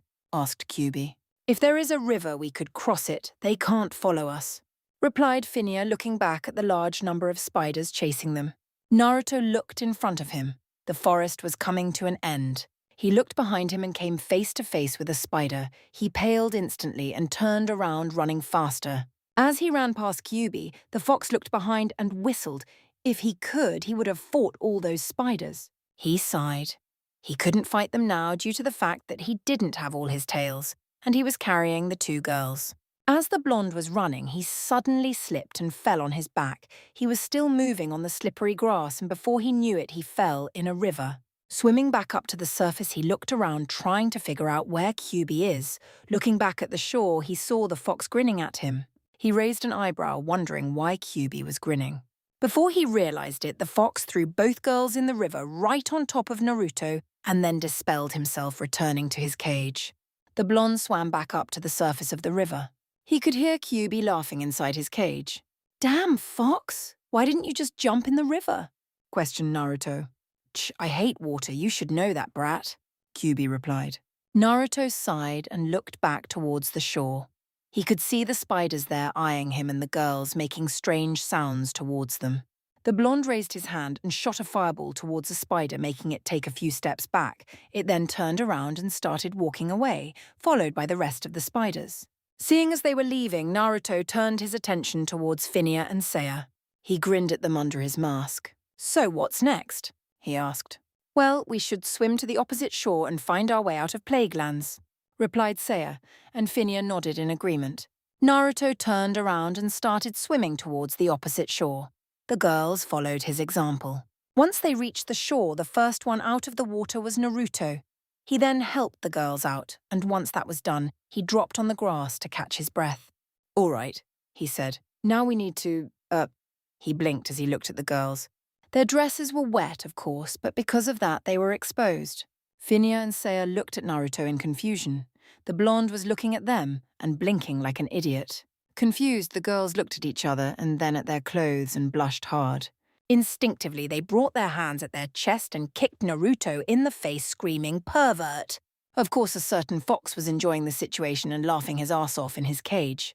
Sorry about earlier, said Finya, walking behind Naruto. Yeah, it was pure instinct. We didn't mean it. added Seiya, looking down embarrassed. Naruto, who was keeping his head up towards the sky to keep the blood from coming out of his nose, sighed. I told you, it's all right, he said, lowering his head and looking up front. Naruto, what are we going to do? Asked Seiya. What do you mean? The blonde asked, turning his head slightly. Our clothes are wet, we could catch a cold, replied Phinia. Yours too. She then added, You're right. The blonde replied, But I don't need to change my clothes. I'm used to this, he said with a shrug. The blonde then stopped walking and started looking through his pockets, trying to find any scroll that might contain clothes. Taking the scrolls out one by one, his eyes stopped on one that had robes in it. They were the robes he collected from the cave he was in a few weeks ago with Phinia. Opening the scroll, he smeared blood on it, and in a puff of smoke, 2 black robes appeared in his hands. He handed one to Phinia and another to Seiya, who thanked him and accepted the robes. Once that was done, Naruto rolled the scroll and placed it back in his pocket and started walking again, followed closely by the 2 girls. The blonde looked up at the sky again. It looked like it was getting dark. It was strange. Time must have flown really fast, or maybe it was this area in particular. As he was walking, he felt the girls take one of his arms each and walk next to him. He looked at them, wondering if they were afraid or something. Looking around through the trees, he realized that this place was getting scarier by the minute. Suddenly, Naruto looked behind as he felt something. But as he turned, he didn't spot anything. Raising an eyebrow, he shrugged, thinking that he was getting paranoid. He turned around and continued minding his business until he felt the presence again. Freeing his arms from the girl's grasp and spun around, unsheathing his sword and getting in a defensive position. Once again, he raised an eyebrow as he couldn't see anyone behind him. Naruto lowered his sword and looked around, trying to figure out if it was only him or if there was truly something here. He shrugged again and slowly sheathed his sword. Looking over the area again with a careful eye, he turned around and sighed. Did you feel something? Asked Phinia. Naruto nodded. I thought I felt something, but there's nothing here except for us and the bats, he replied, looking around with his eyes. This place is creepy, said Seiya, looking around. Without my bow and arrows, I feel so helpless, she said, disappointed. Naruto put his hand on her shoulder and smiled. Don't worry, we will be out of here soon and everything will return to normal, he said, trying to reassure the girl. Seiya nodded and smiled at the blonde. Thank you, she said. The blonde nodded and started walking away, but after taking a few steps, he stopped and spun around again, taking out a kunai and throwing it. The kunai was caught in midair by a skeleton hand. Naruto narrowed his eyes as 3 skeletons with plate armor on their bodies and massive swords just appeared out of nowhere behind them. The blonde grabbed the girls and moved them behind him. He then drew his sword out and got in a defensive stance. The skeletons were moving slowly towards them. Naruto could feel that they were powerful, just like those spiders. He wouldn't be able to defeat them easily. Suddenly, one of the skeletons collapsed and exploded, his bones dropping on the ground. The other 2 turned around and one of them had his head chopped on and his body kicked in a nearby tree. The 3rd skeleton raised his sword to strike, but his arms were suddenly cut off. The sword dropped on the ground and then the skeleton crumbled in tiny bones. Naruto and the 2 girls looked to see who defeated the skeletons. Was it a friend of a foe?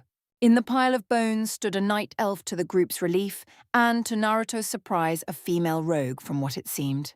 The woman, who looked to be around the age of 25, wore a strange helmet that covered half her face. Her eyes and cheeks were covered, but the top of her head and her lips were visible. Her shoulder pads reached up to the base of her mouth and covered half of her arms. She had a long black cape. On her chest was a leather piece with many pockets, brown color.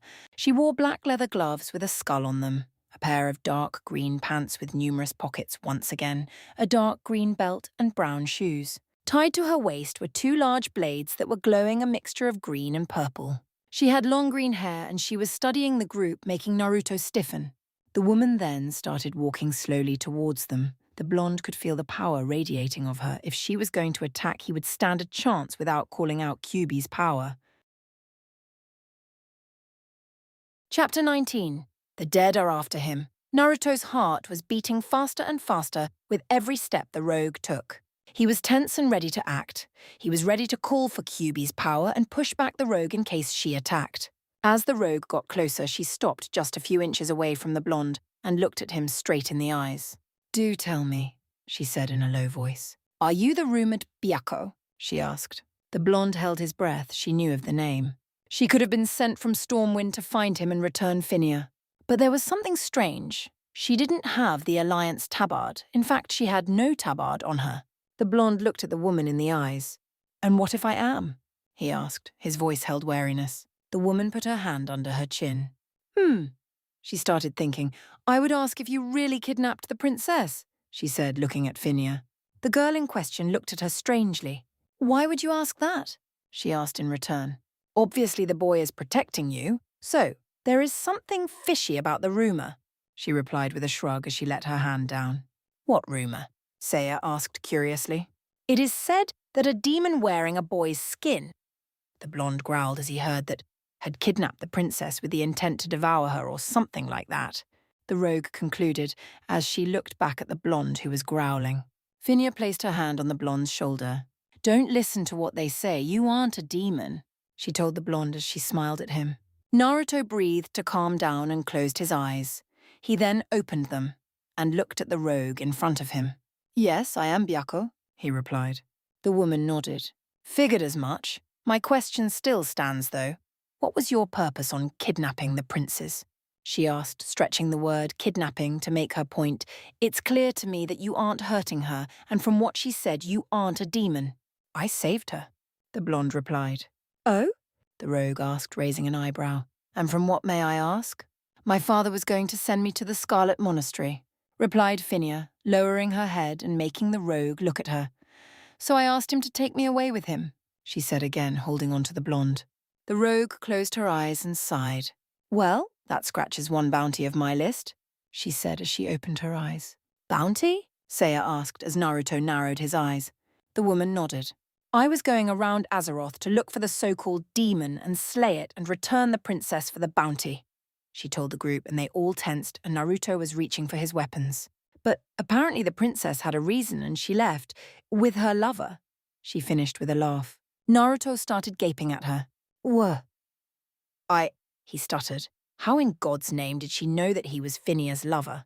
"How did you know that?" asked Finia with shock written all over her face. "Seriously, the way he reacts when you tell him something and how close you stay to him, and more things clearly state that you two are in love," she said with a straight face.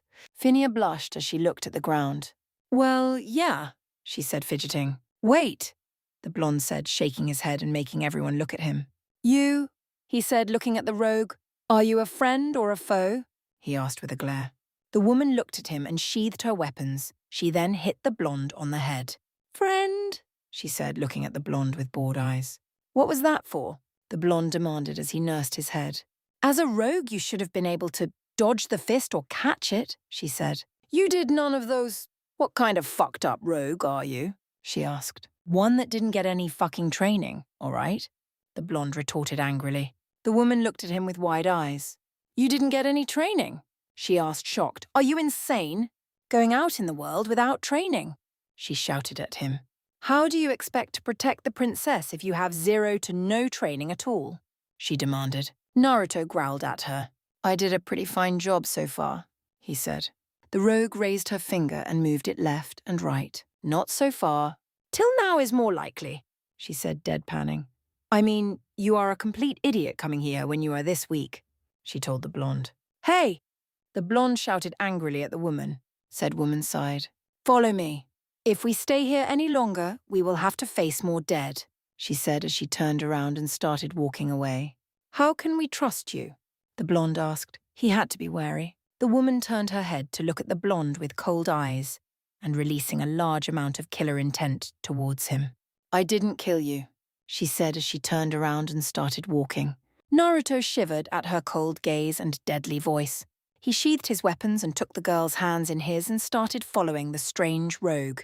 It was better not to get on her bad side and find out more about her. She said she was their ally, but who knows for how long that would be. As they were walking, Naruto saw that the woman was leading them towards the mountains. But as they were walking, the woman stopped near a tree. She bent down and took something out of the bushes. Naruto tensed, getting ready for anything that she might have hidden there. He was surprised when he saw her taking out a bag and then opening it and taking out a tabard. The woman put the tabard on her and then closed the bag and sealed it away in one of the containers. As she turned around to face Naruto, The blonde's eyes, and Finniar's, widened when they saw the design. It was the same as the druid's tabard. It was the same tabard Zagok wore last time Naruto had seen him. The woman looked at them strangely, wondering for what they were so shocked about. She looked over her clothing but found nothing amiss. She then looked back at them, tilting her head to the side. "What?" she asked. Naruto pointed at the tabard. "You have the same tabard as Zagok," he said. The woman looked at the blonde with interest. "You know Zagok?" she asked curiously. The blonde nodded. "I'm his companion in traveling since a few months ago," he replied. The woman smiled at him. "Oh, you should have said so sooner," she told the blonde, making him gape.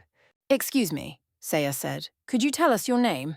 she asked. The woman put her hand under her chin and smiled at the girl. "They call me Tirasves," she said, "and I'm a combat rogue," she said. "Combat rogue?" the blonde asked. "It means that I specialize in combat," she said with a bored look at the blonde. "Right." The blonde said, "So, you're from the same organization as Zagok?" He stated the obvious, mostly trying to change the subject. "Indeed," the woman replied. "I am part of the Shimmering Winds," she told the blonde. "Shimmering Winds?" Naruto asked, raising an eyebrow. "Or didn't he tell you?" the woman asked. "That's the name of our organization," she said as she turned to leave.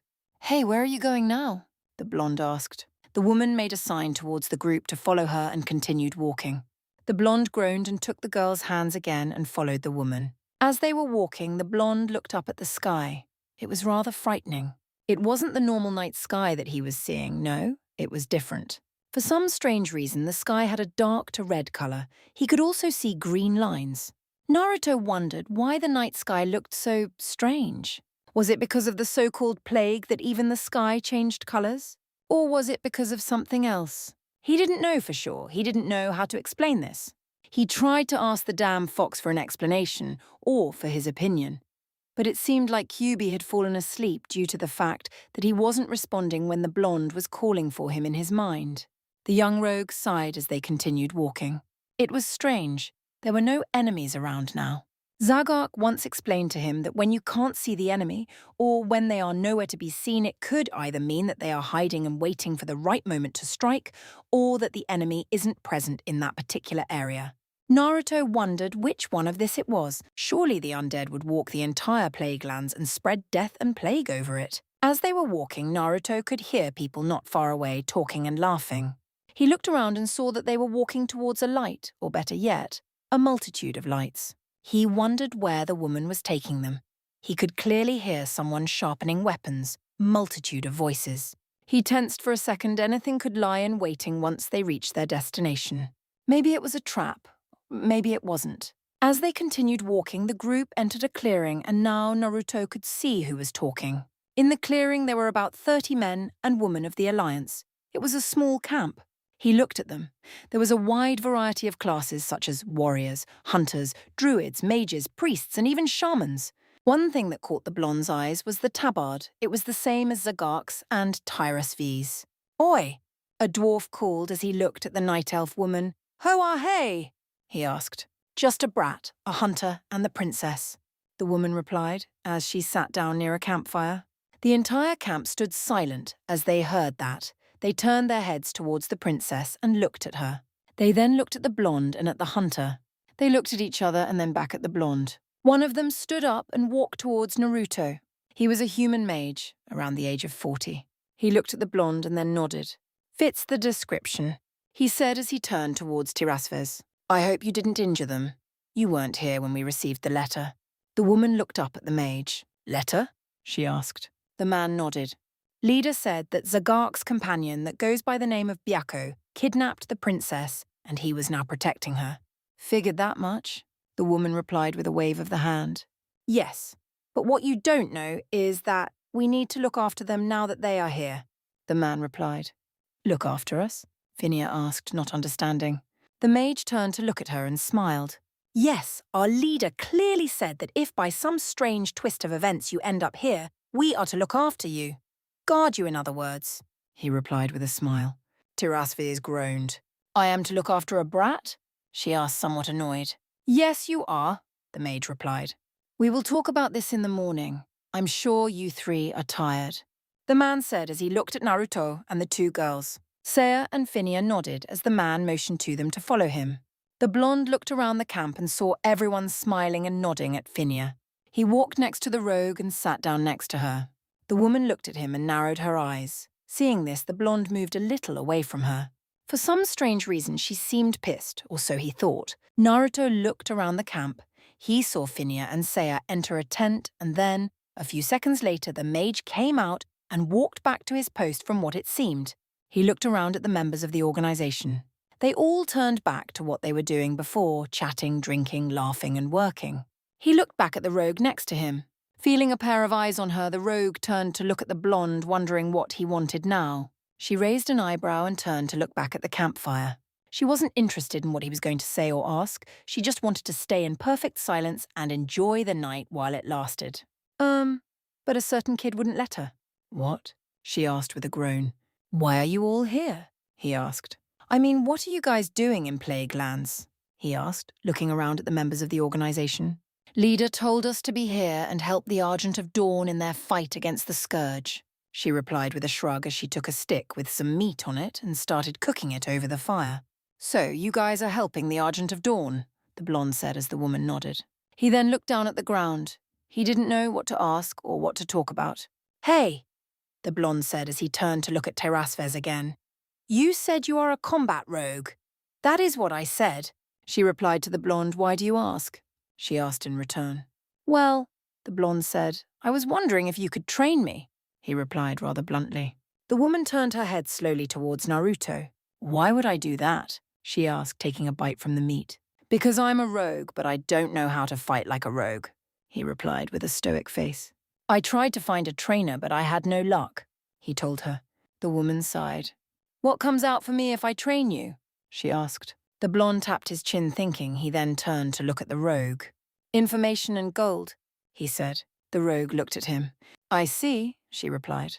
Give me the information, and I will start training you now, she said. Once your training is done, you will give me the gold. The blonde nodded. All right, the Forsaken want Kel'Thuzad to die, he said as the woman looked at him. They always want him to die, that is old news, boy, she said. Naruto shook his head. They are more desperate now, he said. And Kel'Thuzad is looking for something, he told her as he remembered what Razor told him. The woman looked at the blonde with wide eyes. What is he looking for? She asked. A strange power, I don't know exactly what. Also, Stormwind is occupied by the Scarlet Crusade and the king is acting weird, he told her. The woman looked at the fire and stood in silence for a few minutes. She then nodded and stood up and motioned towards Naruto to follow her. The blonde did as he was told and followed the rogue into the woods. Terasvez didn't move too far away from the camp. She stopped just a few meters from the clearing and turned to look at the blonde. Do you know how to vanish? She asked. The blonde shook his head and the woman gaped at him. How in Aloon's name do you not know how to vanish? She asked. It was more like yelling, though. The blonde laughed nervously. I was never taught, he replied. But a rogue should know how to vanish. It's instinct, she said with her mouth wide open, which looked really funny, considering she had her helmet on. The blonde shrugged. If you tell me what I need to feel when I vanish, or something like that, I can do it, he said. The woman breathed and nodded. Fine, you need to concentrate. You need to feel something inside of you, touch the energy that floats within you. Imagine yourself vanishing from sight, she said. The blonde nodded and closed his eyes. He took a deep breath and then exhaled. He did as the woman told him. It felt strange. He could definitely feel something inside of him, something apart from his normal chakra, from Kyuubi and his chakra. It was a strange sensation. He imagined himself touching it. He felt it move through his body and then he imagined himself disappearing, vanishing from sight. He closed his eyes and looked at the woman who was smirking. Very good, she said proudly. What do you mean? The blonde asked. You can still see me. That's because I'm stronger than you and I can see you, she replied. To her the blonde looked transparent, but to others he might not even appear in front of them. You must know that when you attack, your stealth will be dispelled, and everyone will be able to see you, she explained. So what is this stealth good for? He asked. Sneaking, stealing, grabbing information, assassination, you name it, she replied. Now, let's move on to some attacks, she told the blonde as she took out her weapons. The blonde did the same. He took out his sword and dagger and waited for Tirasves to show him what he needs to learn. The woman suddenly sheathed one of her swords and took out a knife and disappeared. The blonde looked around trying to figure out where she went. Then he felt something behind him, something pointy. He slowly turned his head and saw the rogue there with her knife at his back. "This is called backstab," she said. "Tond." "When you perform this, you need to hit a vital part in your target's back to weaken him," she said as she took her dagger away and then kicked the blonde, making him fall on his face. "What was that for?" he asked. "Get up! A little spar is in order," she said as she took a stance. The blonde saw that she wasn't kidding. He jumped on his feet and got ready. "No magic, only weapons and rogue tricks," she said as she attacked. She moved her sword to the side and the blonde parried it with his, but the woman put so much power in that attack that it moved the blonde to the side. She then raised her knee and kicked the blonde in the chin, making him fly in a nearby tree. The blonde hit the tree hard. He groaned and stood up. Before he could even react, the woman appeared in front of him and hit him with her dagger. He didn't know where or how, but as soon as she hit him, he started feeling dizzy, and he couldn't move at all. He looked at the smirking woman, wondering what she did. "That's called gouge," she said. "You hit your target in a non-vital area of the neck, but where a nerve is located. Doing this will incapacitate your opponent, making him easier to kill," she said, licking her lips. The blonde slowly felt better and jumped away from the woman. He brought his hand to his neck and saw that he was bleeding, but not that much as to kill him. Tough, he wondered how she did that. Sure, she explained it, but it had to be more than just hitting the nerve. He looked at the woman, wondering what exactly she did. He knew it had to be more. The woman smirked. "I see you realized," she said proudly. "When I hit you, I only cut you slightly, but while doing that, I pushed my energy through the dagger and then through the wound towards the nerve to daze you," she said, and then charged forward again. The blonde ducked the sword. He then sidestepped the dagger. He was then kicked in the stomach and he dropped on the ground. The rogue grabbed him by his clothes and threw him away. The blonde hit the ground and rolled towards a nearby tree that stopped his movement. He groaned and stood up, looking at the woman. "Why do rogues use gouge when fighting?" he asked. "I mean, if you want to kill the target, then why use gouge to incapacitate your enemy instead of just slitting their throat?" he asked in confusion. "Some rogues enjoy making their enemy tremble and give them a slow death. Gouge can also be used when you are fighting multiple opponents or when your opponent is much stronger than you and you need to devise a plan or make a quick getaway," she replied to the blonde's question as she charged again. The blonde saw the sword coming to pierce his stomach. He moved away and then looked up, narrowing his eyes when he saw the dagger coming down on him. To his relief, it stopped just a few inches from his face. But there was something strange about the dagger. It was radiating a purple color. As the woman took her dagger away, the purple color disappeared. "And that is what we call the sinister strike," Tirasvis said. "When you channel your energy towards one of the hands that holds any weapon, your hand and weapon will move faster and you will be able to hit your target much more easy," she explained to the blonde. "I see," the blonde said as he looked at his weapons. "Also," the woman said, grabbing his attention, "believe it or not, you can create combos by doing almost any rogue attack." "Combos?" the blonde asked, raising an eyebrow. The woman nodded. "It means that you get faster, agiler, and stronger until you use your combos for a deadly strike," she said. "How will I know if I make these combos?" he asked, curious. "Simple. If you feel 1 time faster or 2 times faster, then it means that you managed to get combos," she replied. "But what exactly are these combos?" he asked. "They come from your energy. Whenever you use your energy for an attack, it rips in 2. One of it will remain your energy while the other will turn to a more prominent energy, which we like to call combo. When we feel that the combo reached a certain point and cannot go up in power anymore, we use it in a mortal strike. And before you ask, both energies replenish themselves," she explained. "I see," the blonde said as he put his hand on his stomach and looked at it. He then looked back at the rogue. "Anything else you could teach me?" he asked. "There is much more," she replied. "But I will teach you 2 more things and then you start practicing Troffspar," she said as she charged forward. "Try casting a spell," she yelled at him. Naruto nodded and brought his hand up and started concentrating. Fire appeared in his hand, and as he was about to fire, Tirasves appeared in front of him and kicked him in the chin, making his move backwards. He even felt strange. He felt the power from the spell disappear and that he cannot access his chakra. He got scared at that point and looked at the woman. Just as he was about to ask what happened, he started feeling his chakra flow again. That is called the kick. She said if your opponent is a caster, when he or she starts casting, you kick them in the chin while sending energy through your leg.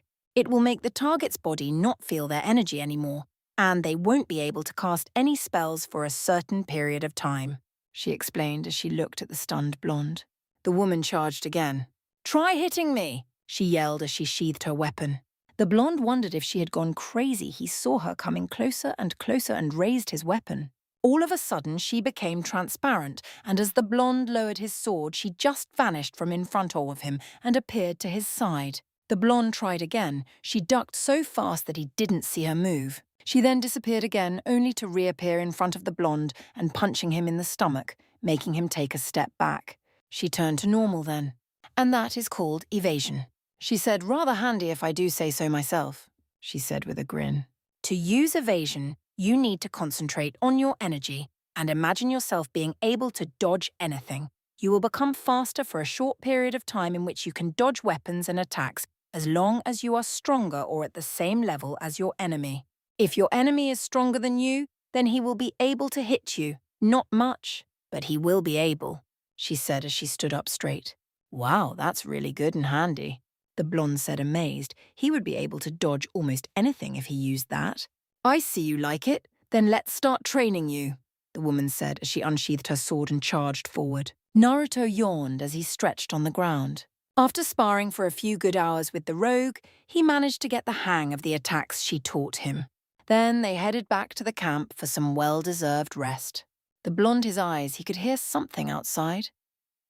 It was raindrops, so it was raining outside. The blonde opened his eyes and looked out from his cover. It wasn't raining outside, it was pouring, and hard. It was hard to see in front of you. It was like a fog. The blonde groaned. He stood up and looked towards the girl's tent. A warlock and a mage were guarding the door. They didn't seem to mind the rain, not at all. Maybe it was because they faced this kind of weather before, and they got used to it. Naruto rubbed his eyes and looked around the clearing. Everyone was out in the rain working, sharpening weapons. No one was hiding in the cover. He even saw Tirasves sparring with another rogue. They seemed to be moving very fast. The blonde was mesmerized by the fast movements of the two rogues. If he would train more, maybe he could reach that level of power and speed. He looked down at his stomach and placed his hand over it. He had another type of energy inside of him, instead his normal chakra. He never imagined that. Now the blonde started wondering if all ninjas had the rogue skills. If they all had them, that would mean that they all had the second type of energy. It would mean that they would be able to do much more than they can do now. He wondered, though, why no one ever felt the second type. Was it because no one concentrated hard enough? Or was it because back in his world, they couldn't reach the second energy? He didn't know how to answer that. The blonde stretched his arms and walked out his cover into the rain. He didn't mind getting wet or anything like that.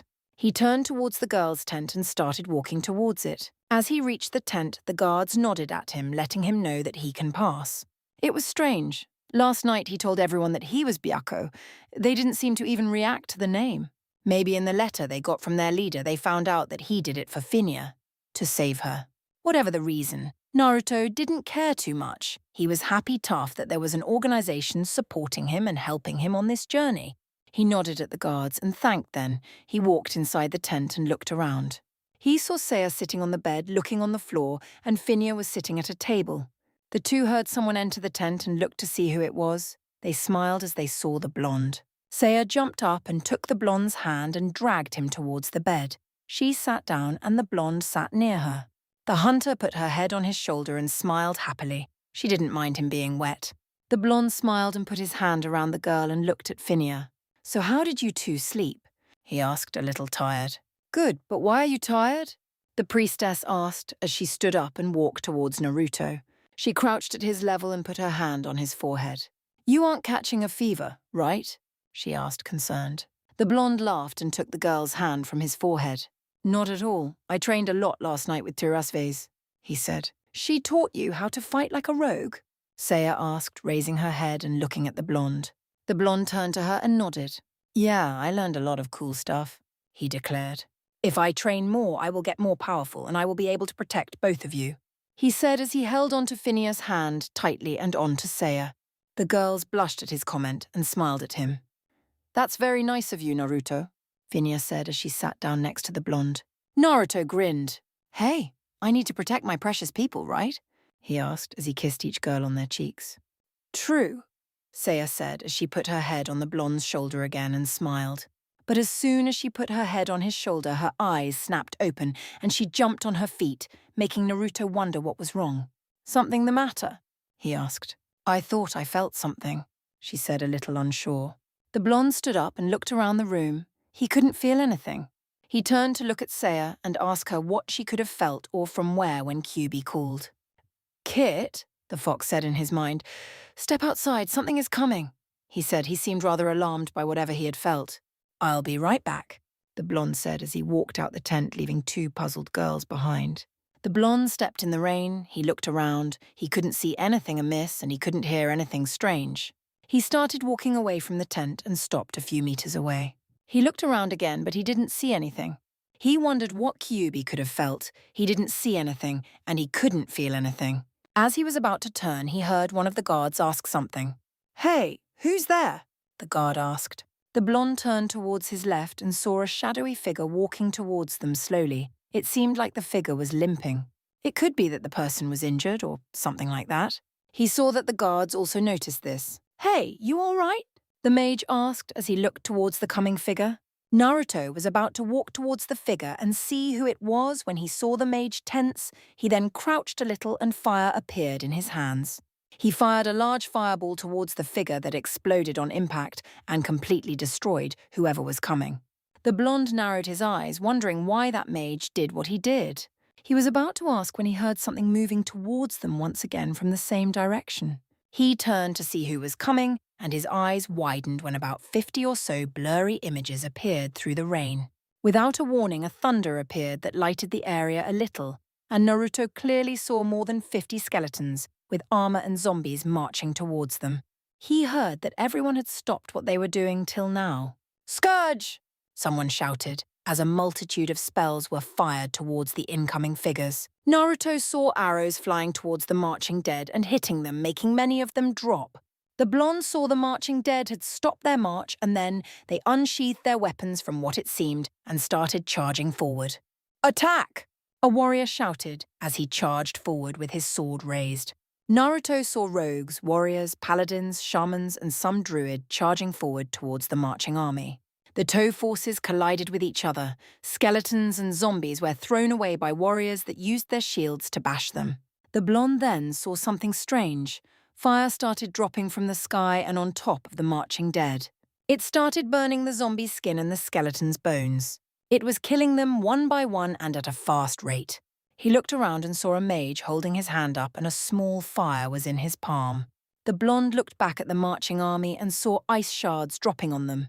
He saw strange chains surrounding a skeleton and immobilizing it. A lightning bolt flew past him and hit a skeleton in the head, then another lighting that hit a zombie, then bounced on another and finally hit one more before disappearing. Hey kid, help us! A warlock called towards the blonde. Are you insane? The mage asked. They are on a different level from him, he shouted. Naruto looked at the fight and unsheathed his weapons. He started running towards the army. Hey! Are you insane? The mage shouted. Naruto ignored the mage. He didn't know why, but he felt like he needed to fight and help these guys. He lowered his body to the side and then with a swift motion he turned his body and moved his arm that was holding the sword. He cut a skeleton in half, its legs dropped on the ground. The blonde was about to take on another when he felt something grab his legs. Looking down, he narrowed his eyes as he saw the skeleton he had just cut holding him. His upper body was still moving. Suddenly a foot stepped on the skeleton's head, crushing it. The blonde looked and saw it was a warrior that had stepped on the skeleton.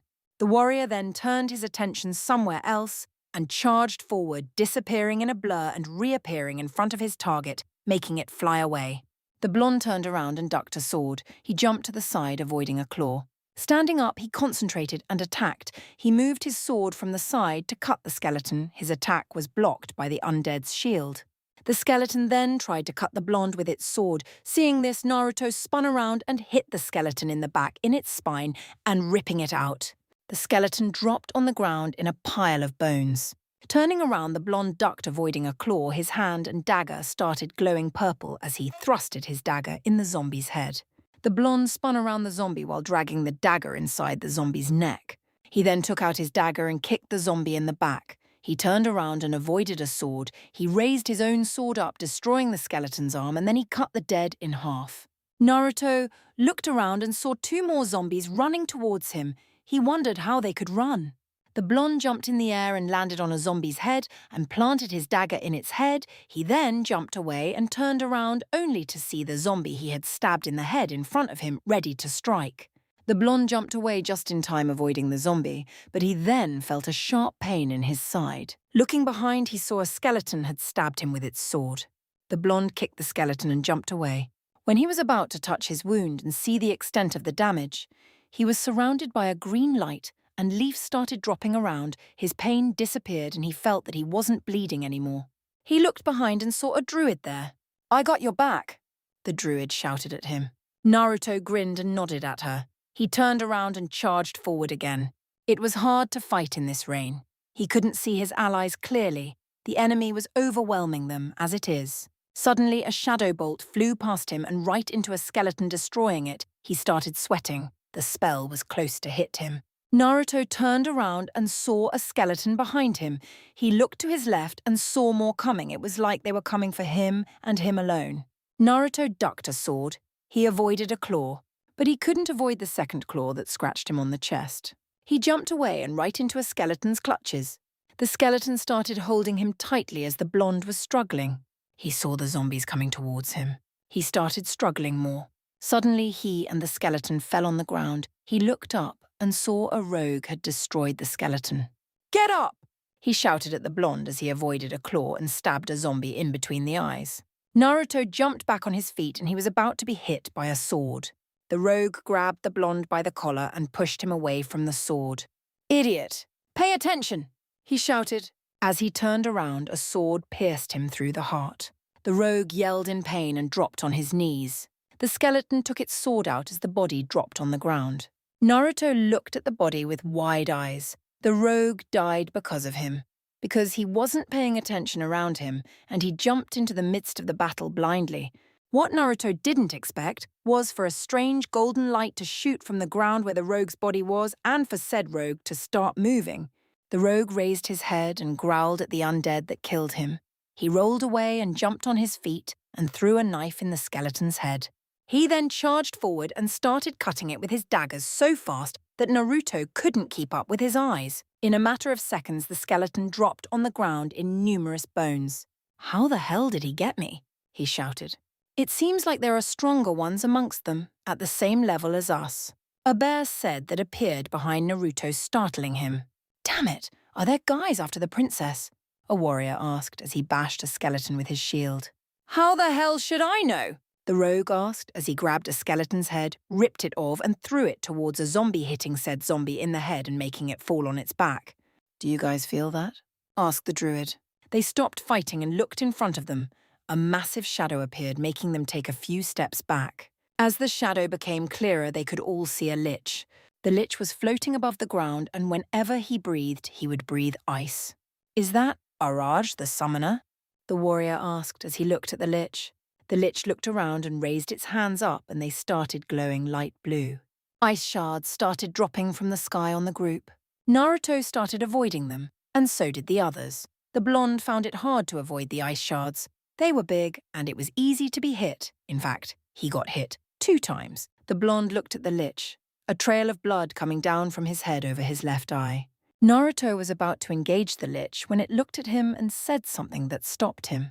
"Come," the lich said in an icy and dead tone. "Come towards me," it said, making Naruto take a few steps back. "Master wants you," the lich said.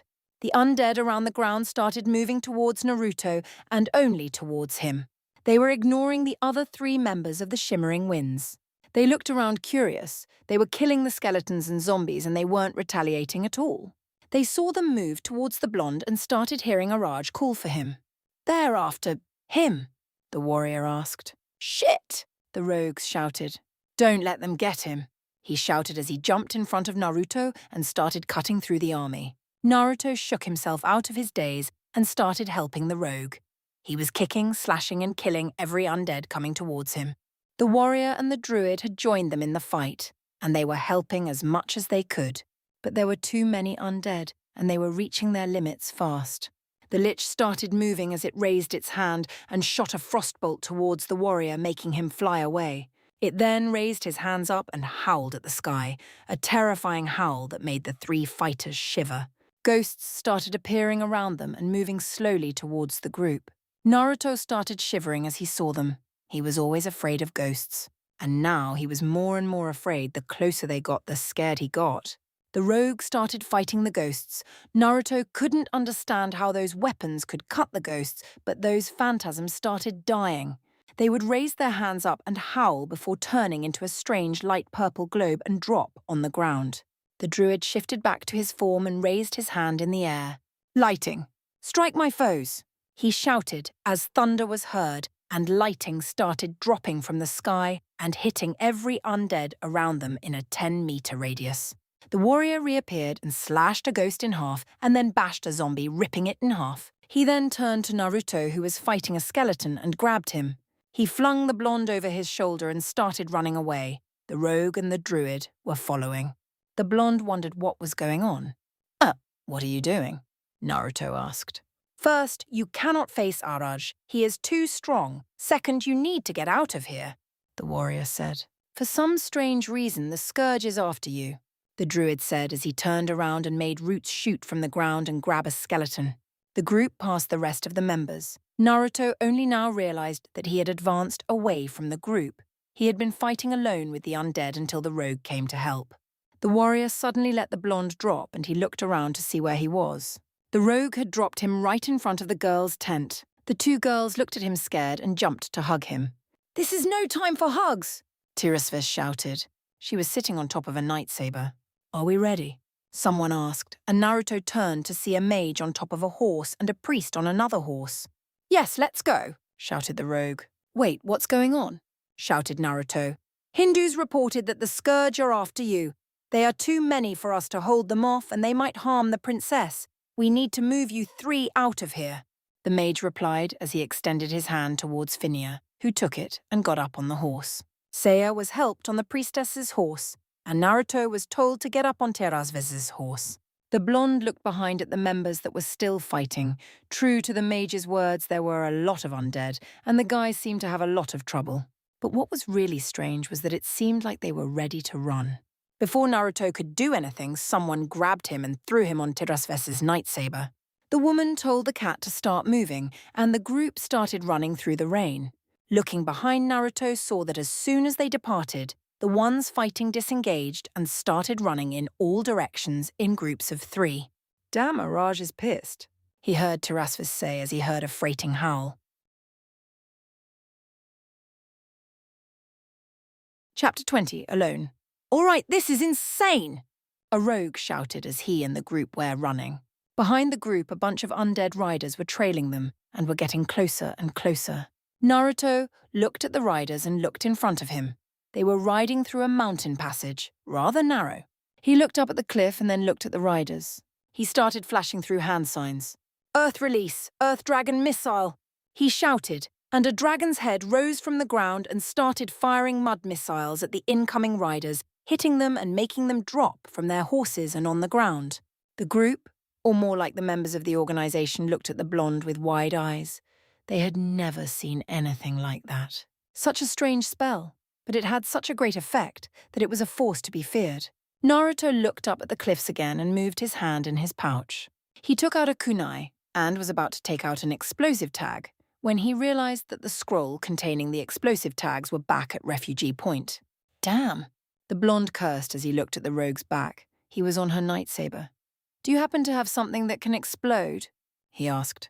Tirasvis looked at the blonde and raised an eyebrow. "Something that can blow?" she asked, and the blonde nodded. Hey, Kulian, throw me some dynamite, she shouted at a gnome riding a strange mechanical bird. One order of dynamite coming right up, he shouted back as he looked through his pouch and took out a big red stick with a wire attached to it towards the rogue. Said rogue caught the item and handed it to the blonde, who took it and looked at it strangely. You light the fuse and throw it, the rogue said, giving the blonde a match. Naruto nodded as he set the wire on fire and looked up at the cliff again. He rolled on the lightsaber so that he would face the sky and threw the dynamite upwards towards a pointy end of the cliff. The dynamite exploded right where the blonde had planned, and chunks of rock started falling on the road and right on top of the undead riders. The rogue whistled. Impressive brat, she said. That bought us some time, the mage said, looking back at the undead riders that were trying to get past the debris. I think we ran into more trouble, Sillin, the gnome said towards the mage, who looked in front and his eyes widened. The group stopped abruptly and tensed. Naruto turned to see what was blocking their way. In front of the group stood 5 riders. Their horses' hooves had a dark blue flame, and they had a black armor radiating dark energy. The riders had a strange crown-like helmet. The top resembled a crown. The armor was massive and looked heavy. On the chest they had a skull. Their left shoulder guard had spikes coming out. Their knee pads had skulls that seemed to be screaming. Their eyes were cold blue, and their sword had a deadly green or black glow. Crap, Tyrasvis said as she looked at the 5 riders. This is the worst-case scenario, she said, looking between the riders. Are those what I think they are? The blonde asked, looking at the riders. The mage nodded. Yes, those are Death Knights, he said, but not just any Death Knights, riders from Naxxrama's itself, he said with a shudder. There is no way we can take those guys on, the rogue that had fought alongside with Naruto said as he moved back a little with his horse. The riders looked at the group and scanned everyone. Their eyes then stopped on the blonde. One of them moved forward with his horse, making the group move back a little. The rider stopped a few feet away from his companions and extended his arm towards the blonde. Come with us, he said in a ghostly voice, making everyone shiver. Okay, what now? The gnome asked. Naruto looked around, trying to find a way out of this place, but everywhere he looked he could see rocks and rocks again. Suddenly something caught his eyes. He looked towards the gnome and shouted at him. Throw me some dynamite, he said. The gnome looked at him strangely. What for? You can't take these guys out with dynamite, he said. Just give me some, the blonde replied. The gnome nodded and threw a small container towards the blonde. You will find matches inside as well, he said. The blonde nodded and jumped off the lightsaber. Hey, scary tin can! Men! The blonde shouted towards the riders, making them look at each other in question. Catch me if you can, he shouted as he started running away towards the direction they just came from. What are you doing? Tyrasvis shouted in anger. I know what I'm doing. You get to Refugee Point and I'll meet you there, he shouted as she started running faster. The knights, seeing the blonde run away, ordered their horses to chase after the blonde. They passed the group without even doing anything and started moving after the blonde himself. The group looked at what just happened in wonder. Was Naruto insane or something, or did he plan something? Whatever it was, they hoped the blonde won't get caught. After all, those guys are strong. Ignoring the girls' cries to stop Naruto and not let him go on his own, the group turned their attention towards Arathi Highlands and started riding towards the refugee camp there. Naruto looked behind him and saw the riders coming closer and closer. He was pumping as much chakra in his feet as he could, but it seemed like it wasn't enough to shake these guys off. But that didn't matter. He had a foolproof plan, and it was sure to work if he would work carefully. Looking in front of him, the blonde saw the entrance to the cave he spotted not long ago. The blonde grinned. This was going to be easy. His eyes narrowed as he felt an ominous presence behind him. Thinking fast, he dropped on the ground just in time. A rider passed by him, and from the looks of it, he was ready to grab him. The blonde looked around and saw the riders were circling him now. Looking to his left, he saw the entrance was not far away. The blonde stood up and looked at the riders. You think you got me, he said calmly, making the riders look at him and wonder what he was up to now. Heh! The blonde started doing hand signs, and when he was done, he was surrounded by a cloud of smoke. The riders took a few steps back and held their sword tightly. Their master told them that he might use that power against them, and it was a power to be reckoned with. But they didn't expect what happened next. When the smoke cleared, they could clearly see 20 Narutos. They looked identical. The riders looked at each other and then at the blondes. The blondes grinned under their masks. "Well, I thought you were going to capture me." They taunted at the same time. The riders looked at the large number of targets, wondering which one was the real person.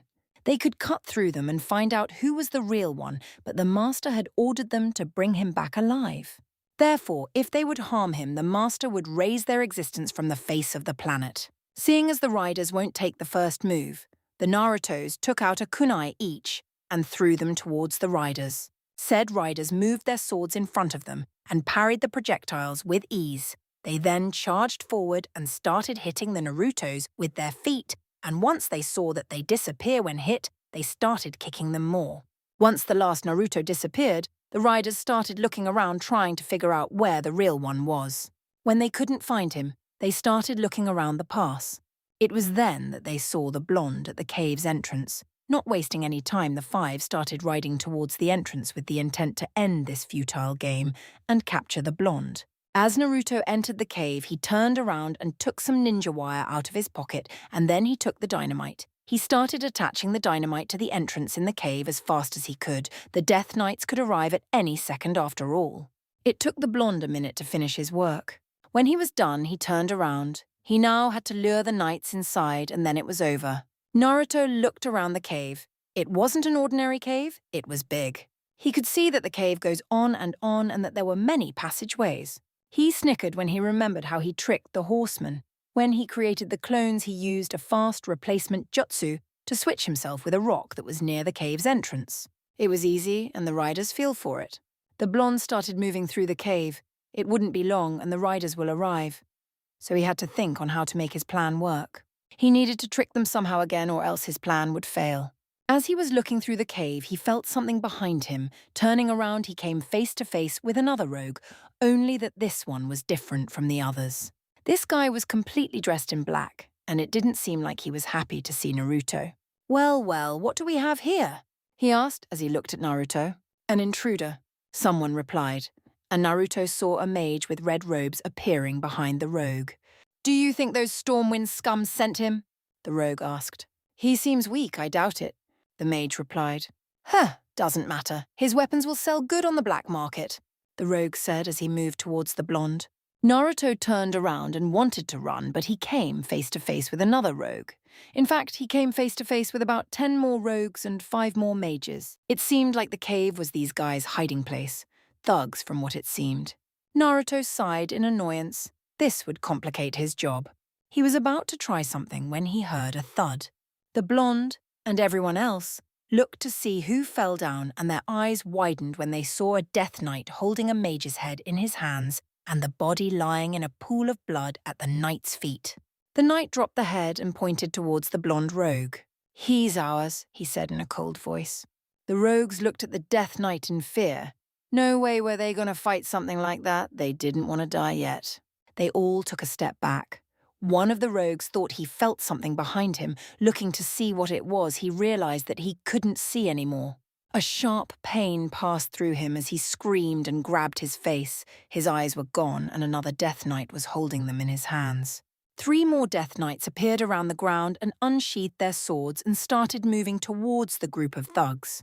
Seeing that there was no other way out, the thugs charged forward with the intent to survive the battle and escape. The mages fired frostbolts and fireballs at the knights, but as the spells hit, it looked like they didn't have any effect. The spells just disappeared in the knights' armors, leaving them intact. The mages started backing away in fear. One of the rogues jumped to cut a Death Knight just as he was about to drop on top of his target. Said target grabbed him by the neck and snapped it without breaking a sweat. The rider let the body drop on the ground and looked at the remaining thugs waiting for the next foolish one to attack.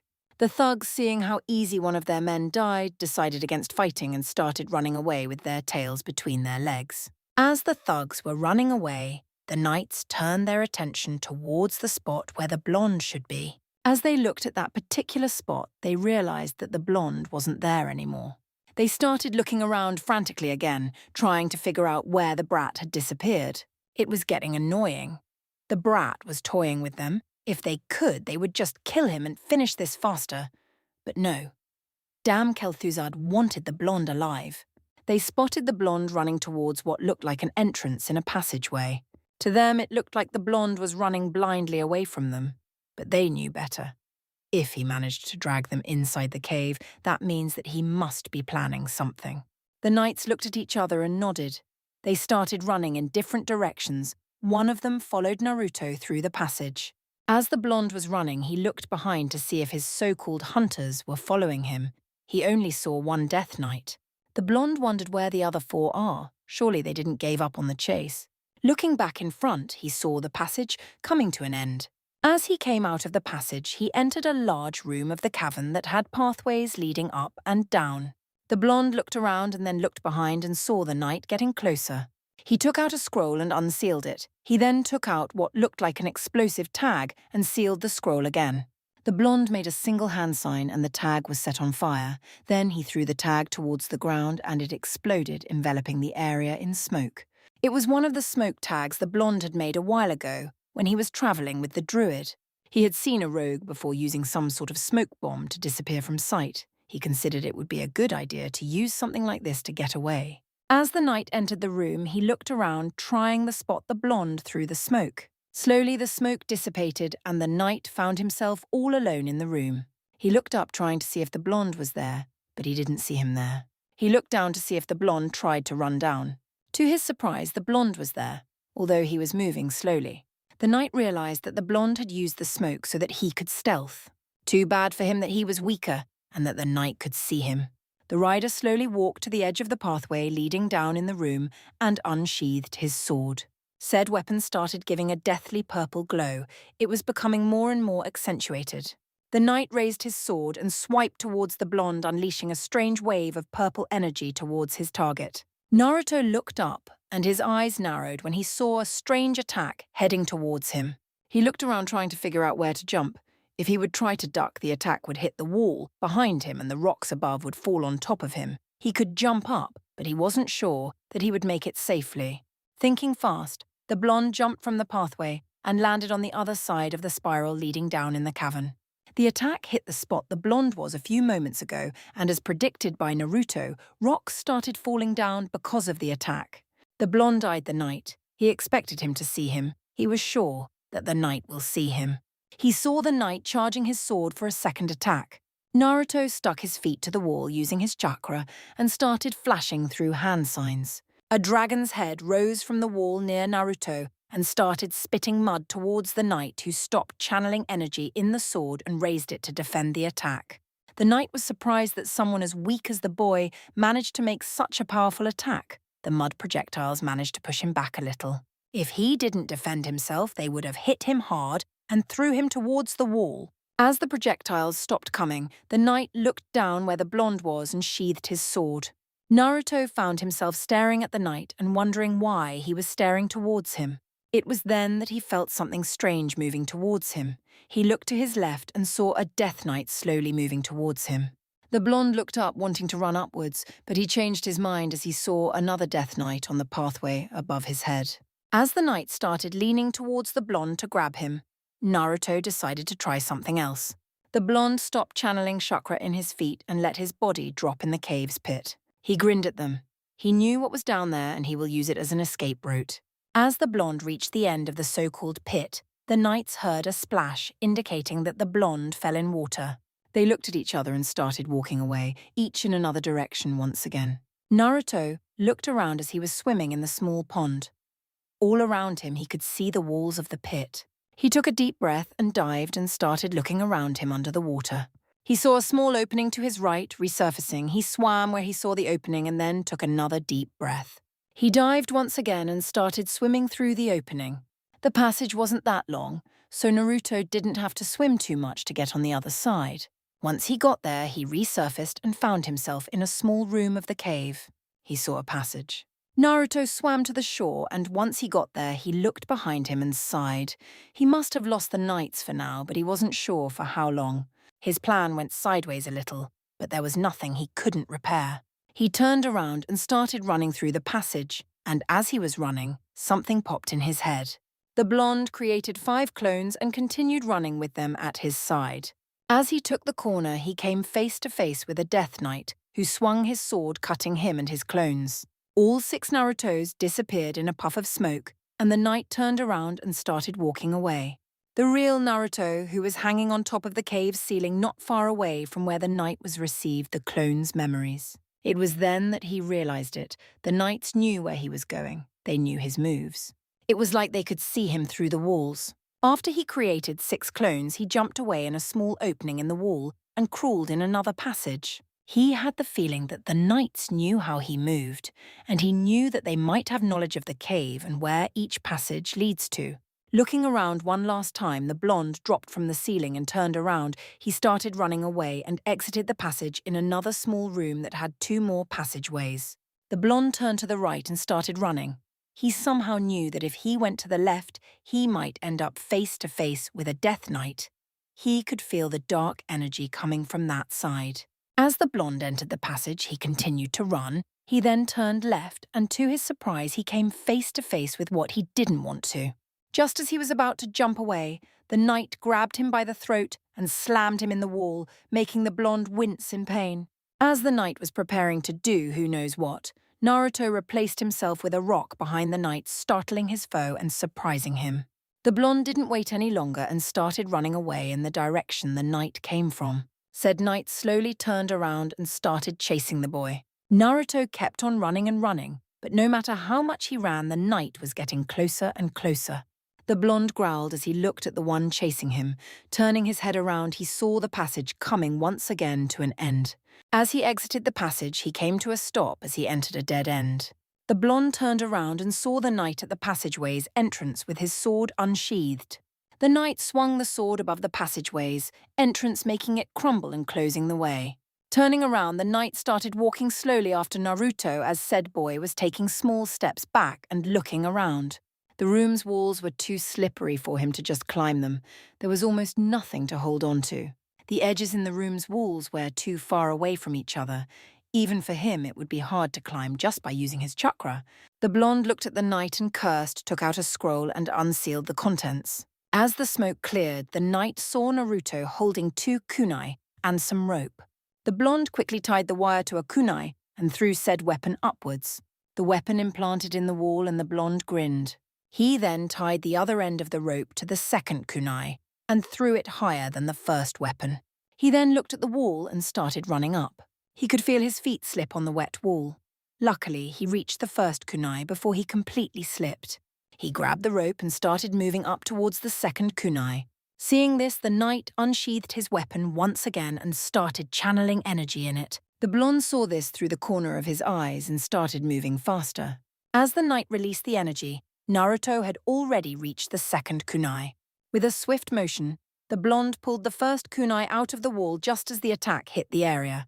He then threw the kunai upwards, implanting it in the wall. Finally, he channeled chakra in his feet and jumped away. He grabbed the rope halfway to the first kunai.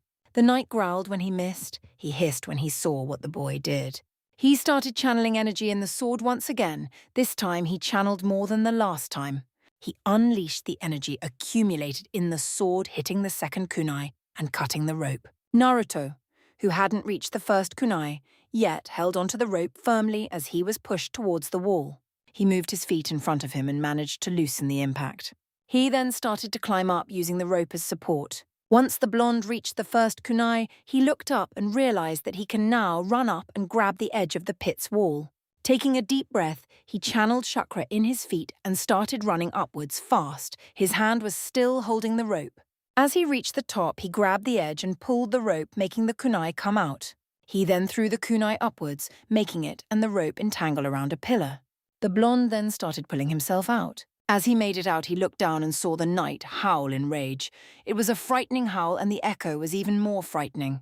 Naruto then saw the knight channel energy in his sword again and unleashing it on the sealed entrance.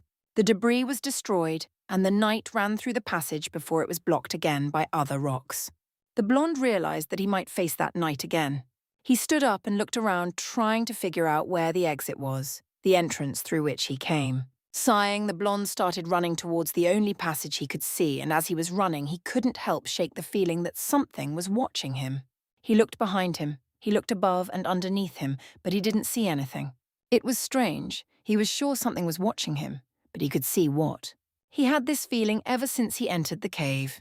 As the blonde exited the passage, he grinned as he realized that he was back from where he first started. Running fast, the blonde took the match out and jumped on the entrance's wall where he had placed the dynamite. He lit the wires and then jumped down. He then jumped out of the cave and the dynamite exploded, making the entrance crumble and trapping the knights inside. The blonde grinned as he looked at the now closed entrance. He turned around and his eyes widened. In front of his stood 2 of the 5 knights.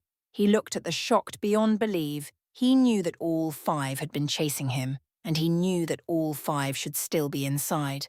So why wear this 2 out? "We have eyes," one of the knights said.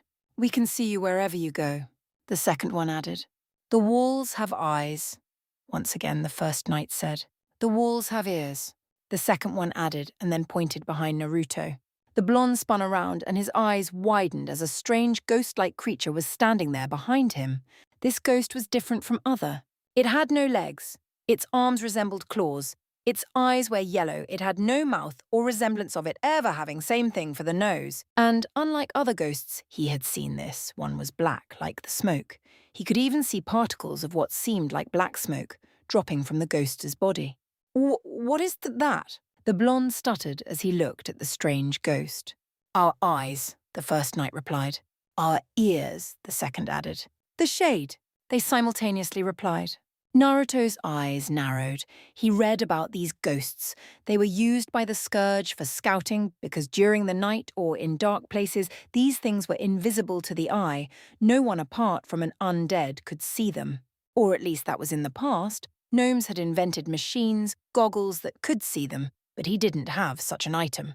He knew something was watching him, but he didn't know it was this thing. Turning his attention to the knights, the blonde glared at them.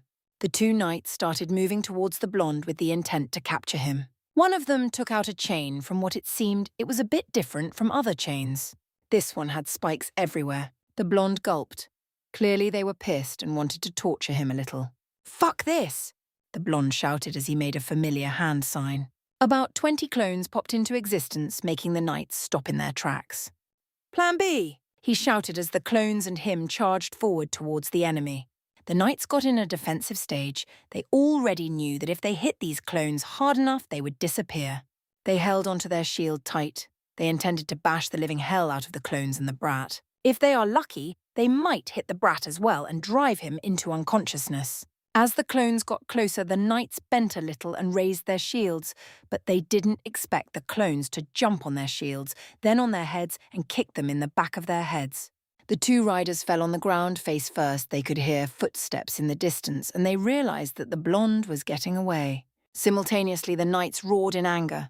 Glancing behind, the blonde saw the knights jumping back on their feet and mounting their skeletal horses.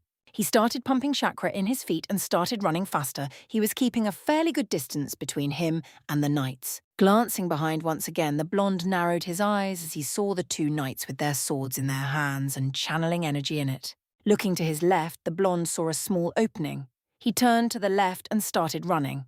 He knew he was on top of a small mountain, but this was a desperate moment, and desperate moments call for desperate measures. As he neared the edge of the mountain, the blonde jumped and channeled chakra in his feet.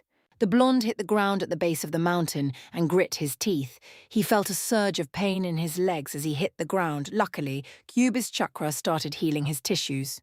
The blonde looked up. It was a long fall. The mountain was almost as tall as the Hokage monument, maybe a bit smaller. Shaking his head, he looked around to see where he was. He could see a road to his far right. Surely the knights would come from there. As the road seemed to lead up to the mountain, he could see another edge of the plateau, or whatever he was standing on, in front of him. He stood up and walked towards the edge and looked around. In front of him, just a few kilometers away, was a small village. He couldn't see it clearly, but it seemed like there were people there. He looked to his left and saw a river not far away, but something else caught his eyes. To his left, far away, was a tall wall. It could only mean that Arathi was beyond that wall. He grinned and decided to cross the river and get to the other side of the bank and continue his journey through the woods. The blonde looked behind. He couldn't see anything. He looked towards the road and his eyes narrowed when he saw the shade there. It was looking around, probably trying to find him. The blonde quickly jumped away towards the river and started running. He didn't want to get spotted. As long as the shade won't see him, the knights won't know where he is. As the blonde was running towards the river, he realized that he was also getting closer to the village. As he realized that he started moving slower, he didn't know what was in the village or who lived in it. The blonde heard something moving in the forest. Quickly, he stealthed and waited patiently to see who it was. The blonde looked to his right and saw a patrol of about 5 undead coming into view. Naruto looked at the undead carefully. These guys didn't look like the Scourge. He then realized that these guys were the Forsaken. They came from the village, and that means that the village belonged to the Forsaken. He looked towards it again and more carefully. It was only now that he saw that some buildings were destroyed and that undead were walking all around the place.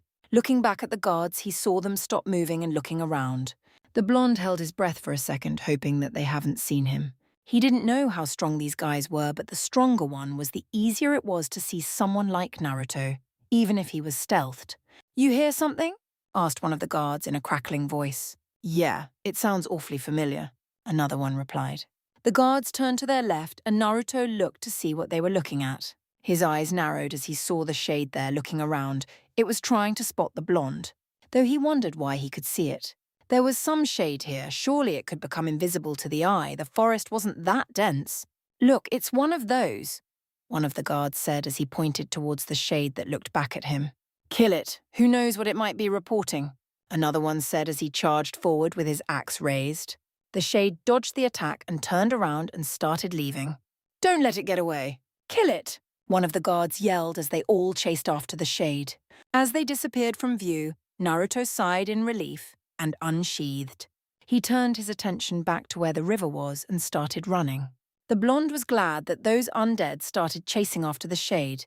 It would give him some time to get away. He didn't like getting caught in the night here, especially with those ghosts trying to find him and the knights chasing after him. As the blonde reached the riverbank, he stopped for a second and took a deep breath. He took his mask down and started washing his face with the river's water. He looked around and saw many strange creatures. He could see what looked like turtles, only that they were bigger and had strange razor teeth. He sighed. He was in a different world, and things here were much more different, but he didn't expect this kind of animal. Shrugging, the blonde stood up and placed his mask back on his face. He took a few steps back, and then he ran towards the river. He jumped over it and landed on the other bank. The river wasn't that big, after all, but he didn't want to get wet any further than he was. As he landed, the blonde looked behind him once again and then started running again. He could see a castle, or a keep, forming in the distance. He raised an eyebrow, wondering who the structure belonged to. As he got closer to the structure, the blonde saw it was destroyed. The outer walls were still intact in some places. The keep itself was no more. There were some towers left. In short, the so-called castle was nothing more than ruins. Though he could see humans there, they looked like thugs. Or maybe one of those criminal syndicates that he had read about. The blonde shrugged, not carrying since he was just passing by. He could see the large wall in the distance getting closer and closer by the minute. Naruto looked up at the sky and saw it was getting dark. He had been running for a few good hours. He looked back at the castle and at the thugs and realized that if he tried to go around it, then it would take too long and it would get dark outside, thus giving the shade a perfect chance to find him. Naruto closed his eyes and shifted in a small one-tailed fox. He opened his eyes and dashed out of the forest, hoping the thugs will ignore him. As he passed the first thug, he saw him looking at him strangely but shrugging it off and looking back at what he was looking before. The blonde grinned, realizing that he can pass now without them attacking him or trailing him. As he was running, he saw 2 archers practicing on some posts. The archers stopped firing their arrows and looked at the running fox. Naruto could clearly see a devious smirk on one of the archers' faces. Seared Archer turned to his companion and grinned at him. "Let's see who hits it first," he said with a devious grin. The other one grinned in reply. "Let's," he said as he put an arrow on his boy and started taking aim. The blonde paled when he heard that. He started running faster. He looked at the archers and saw them firing the first wave of arrows towards him.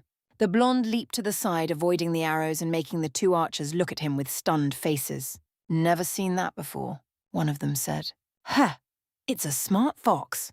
The second said, "Who hits it will receive the other guy's meal tonight," he said, looking at his companion with a smirk. "You're on." The first one replied with a smirk of his own as he placed the second arrow in his bow. The blonde gulped. He saw the second wave coming towards him as he was running. He jumped away, avoiding them once again. He growled as he looked at them. The two archers just laughed at him as they placed their arrows on their bows once again. They fired the third wave, and Naruto jumped away once again. "That's it," the blonde growled as he started shifting back to his original form. The two thugs looked at the fox with their mouths hanging open. First it spoke, then it started changing, becoming taller and taller until it turned into what looked like a rogue. Said rogue glared at them as he took a strange scroll out of his arm and unsealed a bow, but with no arrows. "Let's see how you like it." Naruto growled as he took an arrow out of the ground and placed it on the bow. The blonde took aim and pulled the string back. He then let go of the arrow and said projectile flew towards its target. The arrow implanted itself in one of the archer's skull, making his eyes roll inside and drop on the ground dead with his mouth hanging open. The second archer looked at his fallen companion and then at the blonde. He looked at his companion once again and growled. "You will pay for that, whatever you are," he hissed as he took an arrow out and placed it on the bow. "Bring it," the blonde said as he took another arrow from the ground and placed it on the bow. They both took aim at the same time. The archer fired first. Naruto turned his body to the left, avoiding the arrow, and then fired his own arrow. His projectile flew towards the target, but missed as the archer jumped away just in time. Naruto took another arrow out of the ground fast and placed it on the bow. He took aim and pulled the string back. As the archer stood up and turned towards the blonde, an arrow entered his skull between his eyes. The thug's eyes rolled back and he dropped on the ground. Naruto sneered at the fallen thug and walked towards his body. "Scumbag," he said as he spat of the dead body. He leaned down and grabbed the man's arrow pouch and strapped it to his back. He glared at the dead body one last time before dashing towards the wall separating this place from Arathi Highlands. It wasn't long after the sunset and Naruto reached the wall. He decided against using the large doors to pass in Arathi and decided on climbing the wall and jumping on the other side. The blonde looked at the wall in awe. It was almost as big as the one back in Konoha, an idea smaller than the one back home. He grinned as he started running up the wall, and when he got the top, he looked around. In front of him was Arathi Highlands. Behind him stood the area he had just been in. If he remembered correctly from the maps he studied, the area was called Hillsbrad Foothills. Looking back towards Arathi, he saw the farm where he was last before he was taken to Undercity. It was a fair distance from here to the farm. It would take him a bit longer to get back to the camp. Still, he wondered if the rest had already made it back. He said that they were going to Refugee Point. Shaking his head, the blonde jumped down from the wall and landed in Arathi Highlands. He looked towards the farm and wondered if it was all right to run towards it, and then from there to retrace his steps towards the camp. He sighed and sat down to think if the undead was still there, it could pose a threat and they might follow him back to the camp. But if the organization was back at the camp, then the undead wouldn't try to capture him. Wouldn't they? "QB, you there?" asked the blonde. "Yeah, I'm here," replied the fox. "Or in case you forgot, there is no way for me to leave you without killing you and maybe even me," he said. "Yeah, whatever. Listen, do you think it's wise to go to that farm?" the blonde asked, looking at the farm again. "Should be. I mean, if there are undead there, we can fight them now without fearing that they will hurt those two," the fox replied, shrugging. Then Naruto realized something. "Hey, where have you been when those Death Knights attacked?" he asked, angry. "Sleeping? I still had to recover my energy after losing my tails," he replied tiredly. "Even now I'm not fully recovered. Need to sleep for the last tale," the fox said as he cut the mental link and went back to sleep. Naruto sighed. He stood up and started running towards the farm. He was holding the bow in his right hand. He took an arrow from the pouch and placed it on the bow in case he needed to fire it. As he was running, he could hear the wolves howling in the night. He even saw some wolves not far from his location looking at him and trailing after him. "This day couldn't get any worse," the blonde said as he saw the wolves charging towards him. He hated having to fight his way time and time again. He took aim with his bow and fired at a wolf, hitting it in the head and killing it. He took out another arrow and placed it on the bow. He took aim and fired at another wolf, but the wolf moved away and avoided the arrow. The blonde decided to fire again. He took another arrow out and fired at the same wolf only to see it sidestep. The arrow scratched his leg a little. Naruto growled as he strapped the bow to his back and unsheathed his weapons. He stopped running and turned towards the pack of wolves coming towards him. As the first wolf got close and jumped towards the blonde, his head was cut off in a swift motion. Naruto then created 2 clones and started fighting the wolves of. The blonde saw a wolf ready to jump on him through the corner of his eyes. He moved his open palm towards it, and roots appeared out of the ground, grabbing the wolf and holding it in place. A clone then appeared and stabbed the animal, killing it. The real Naruto then turned around and fired a fireball at an incoming wolf, making it fly away in a nearby tree. The blonde fell on the ground face first as a wolf jumped on his back, just as the wolf was about to bite him. The blonde replaced himself with another wolf, making the previous one biting his comrade. A pained howl was heard as the bitten wolf shook the one that hurt him of him. It then stood up and attacked his so-called companion. Seeing this, the wolves turned their attention towards the 2 that were fighting. Naruto sheathed his weapons and dashed away while the wolves were distracted. He had to admit it that it was a good diversion. As Naruto got to the farm, he was surprised to see it was abandoned. No one was there. The house looked damaged and so did the barn. Surely no one lived here, so he started running again, retracing his steps from a few days ago. As he was running, he looked behind to see if anything or anyone was following him. He grinned when he saw that he wasn't followed. He looked in front of him once more. Refugee Point wasn't far.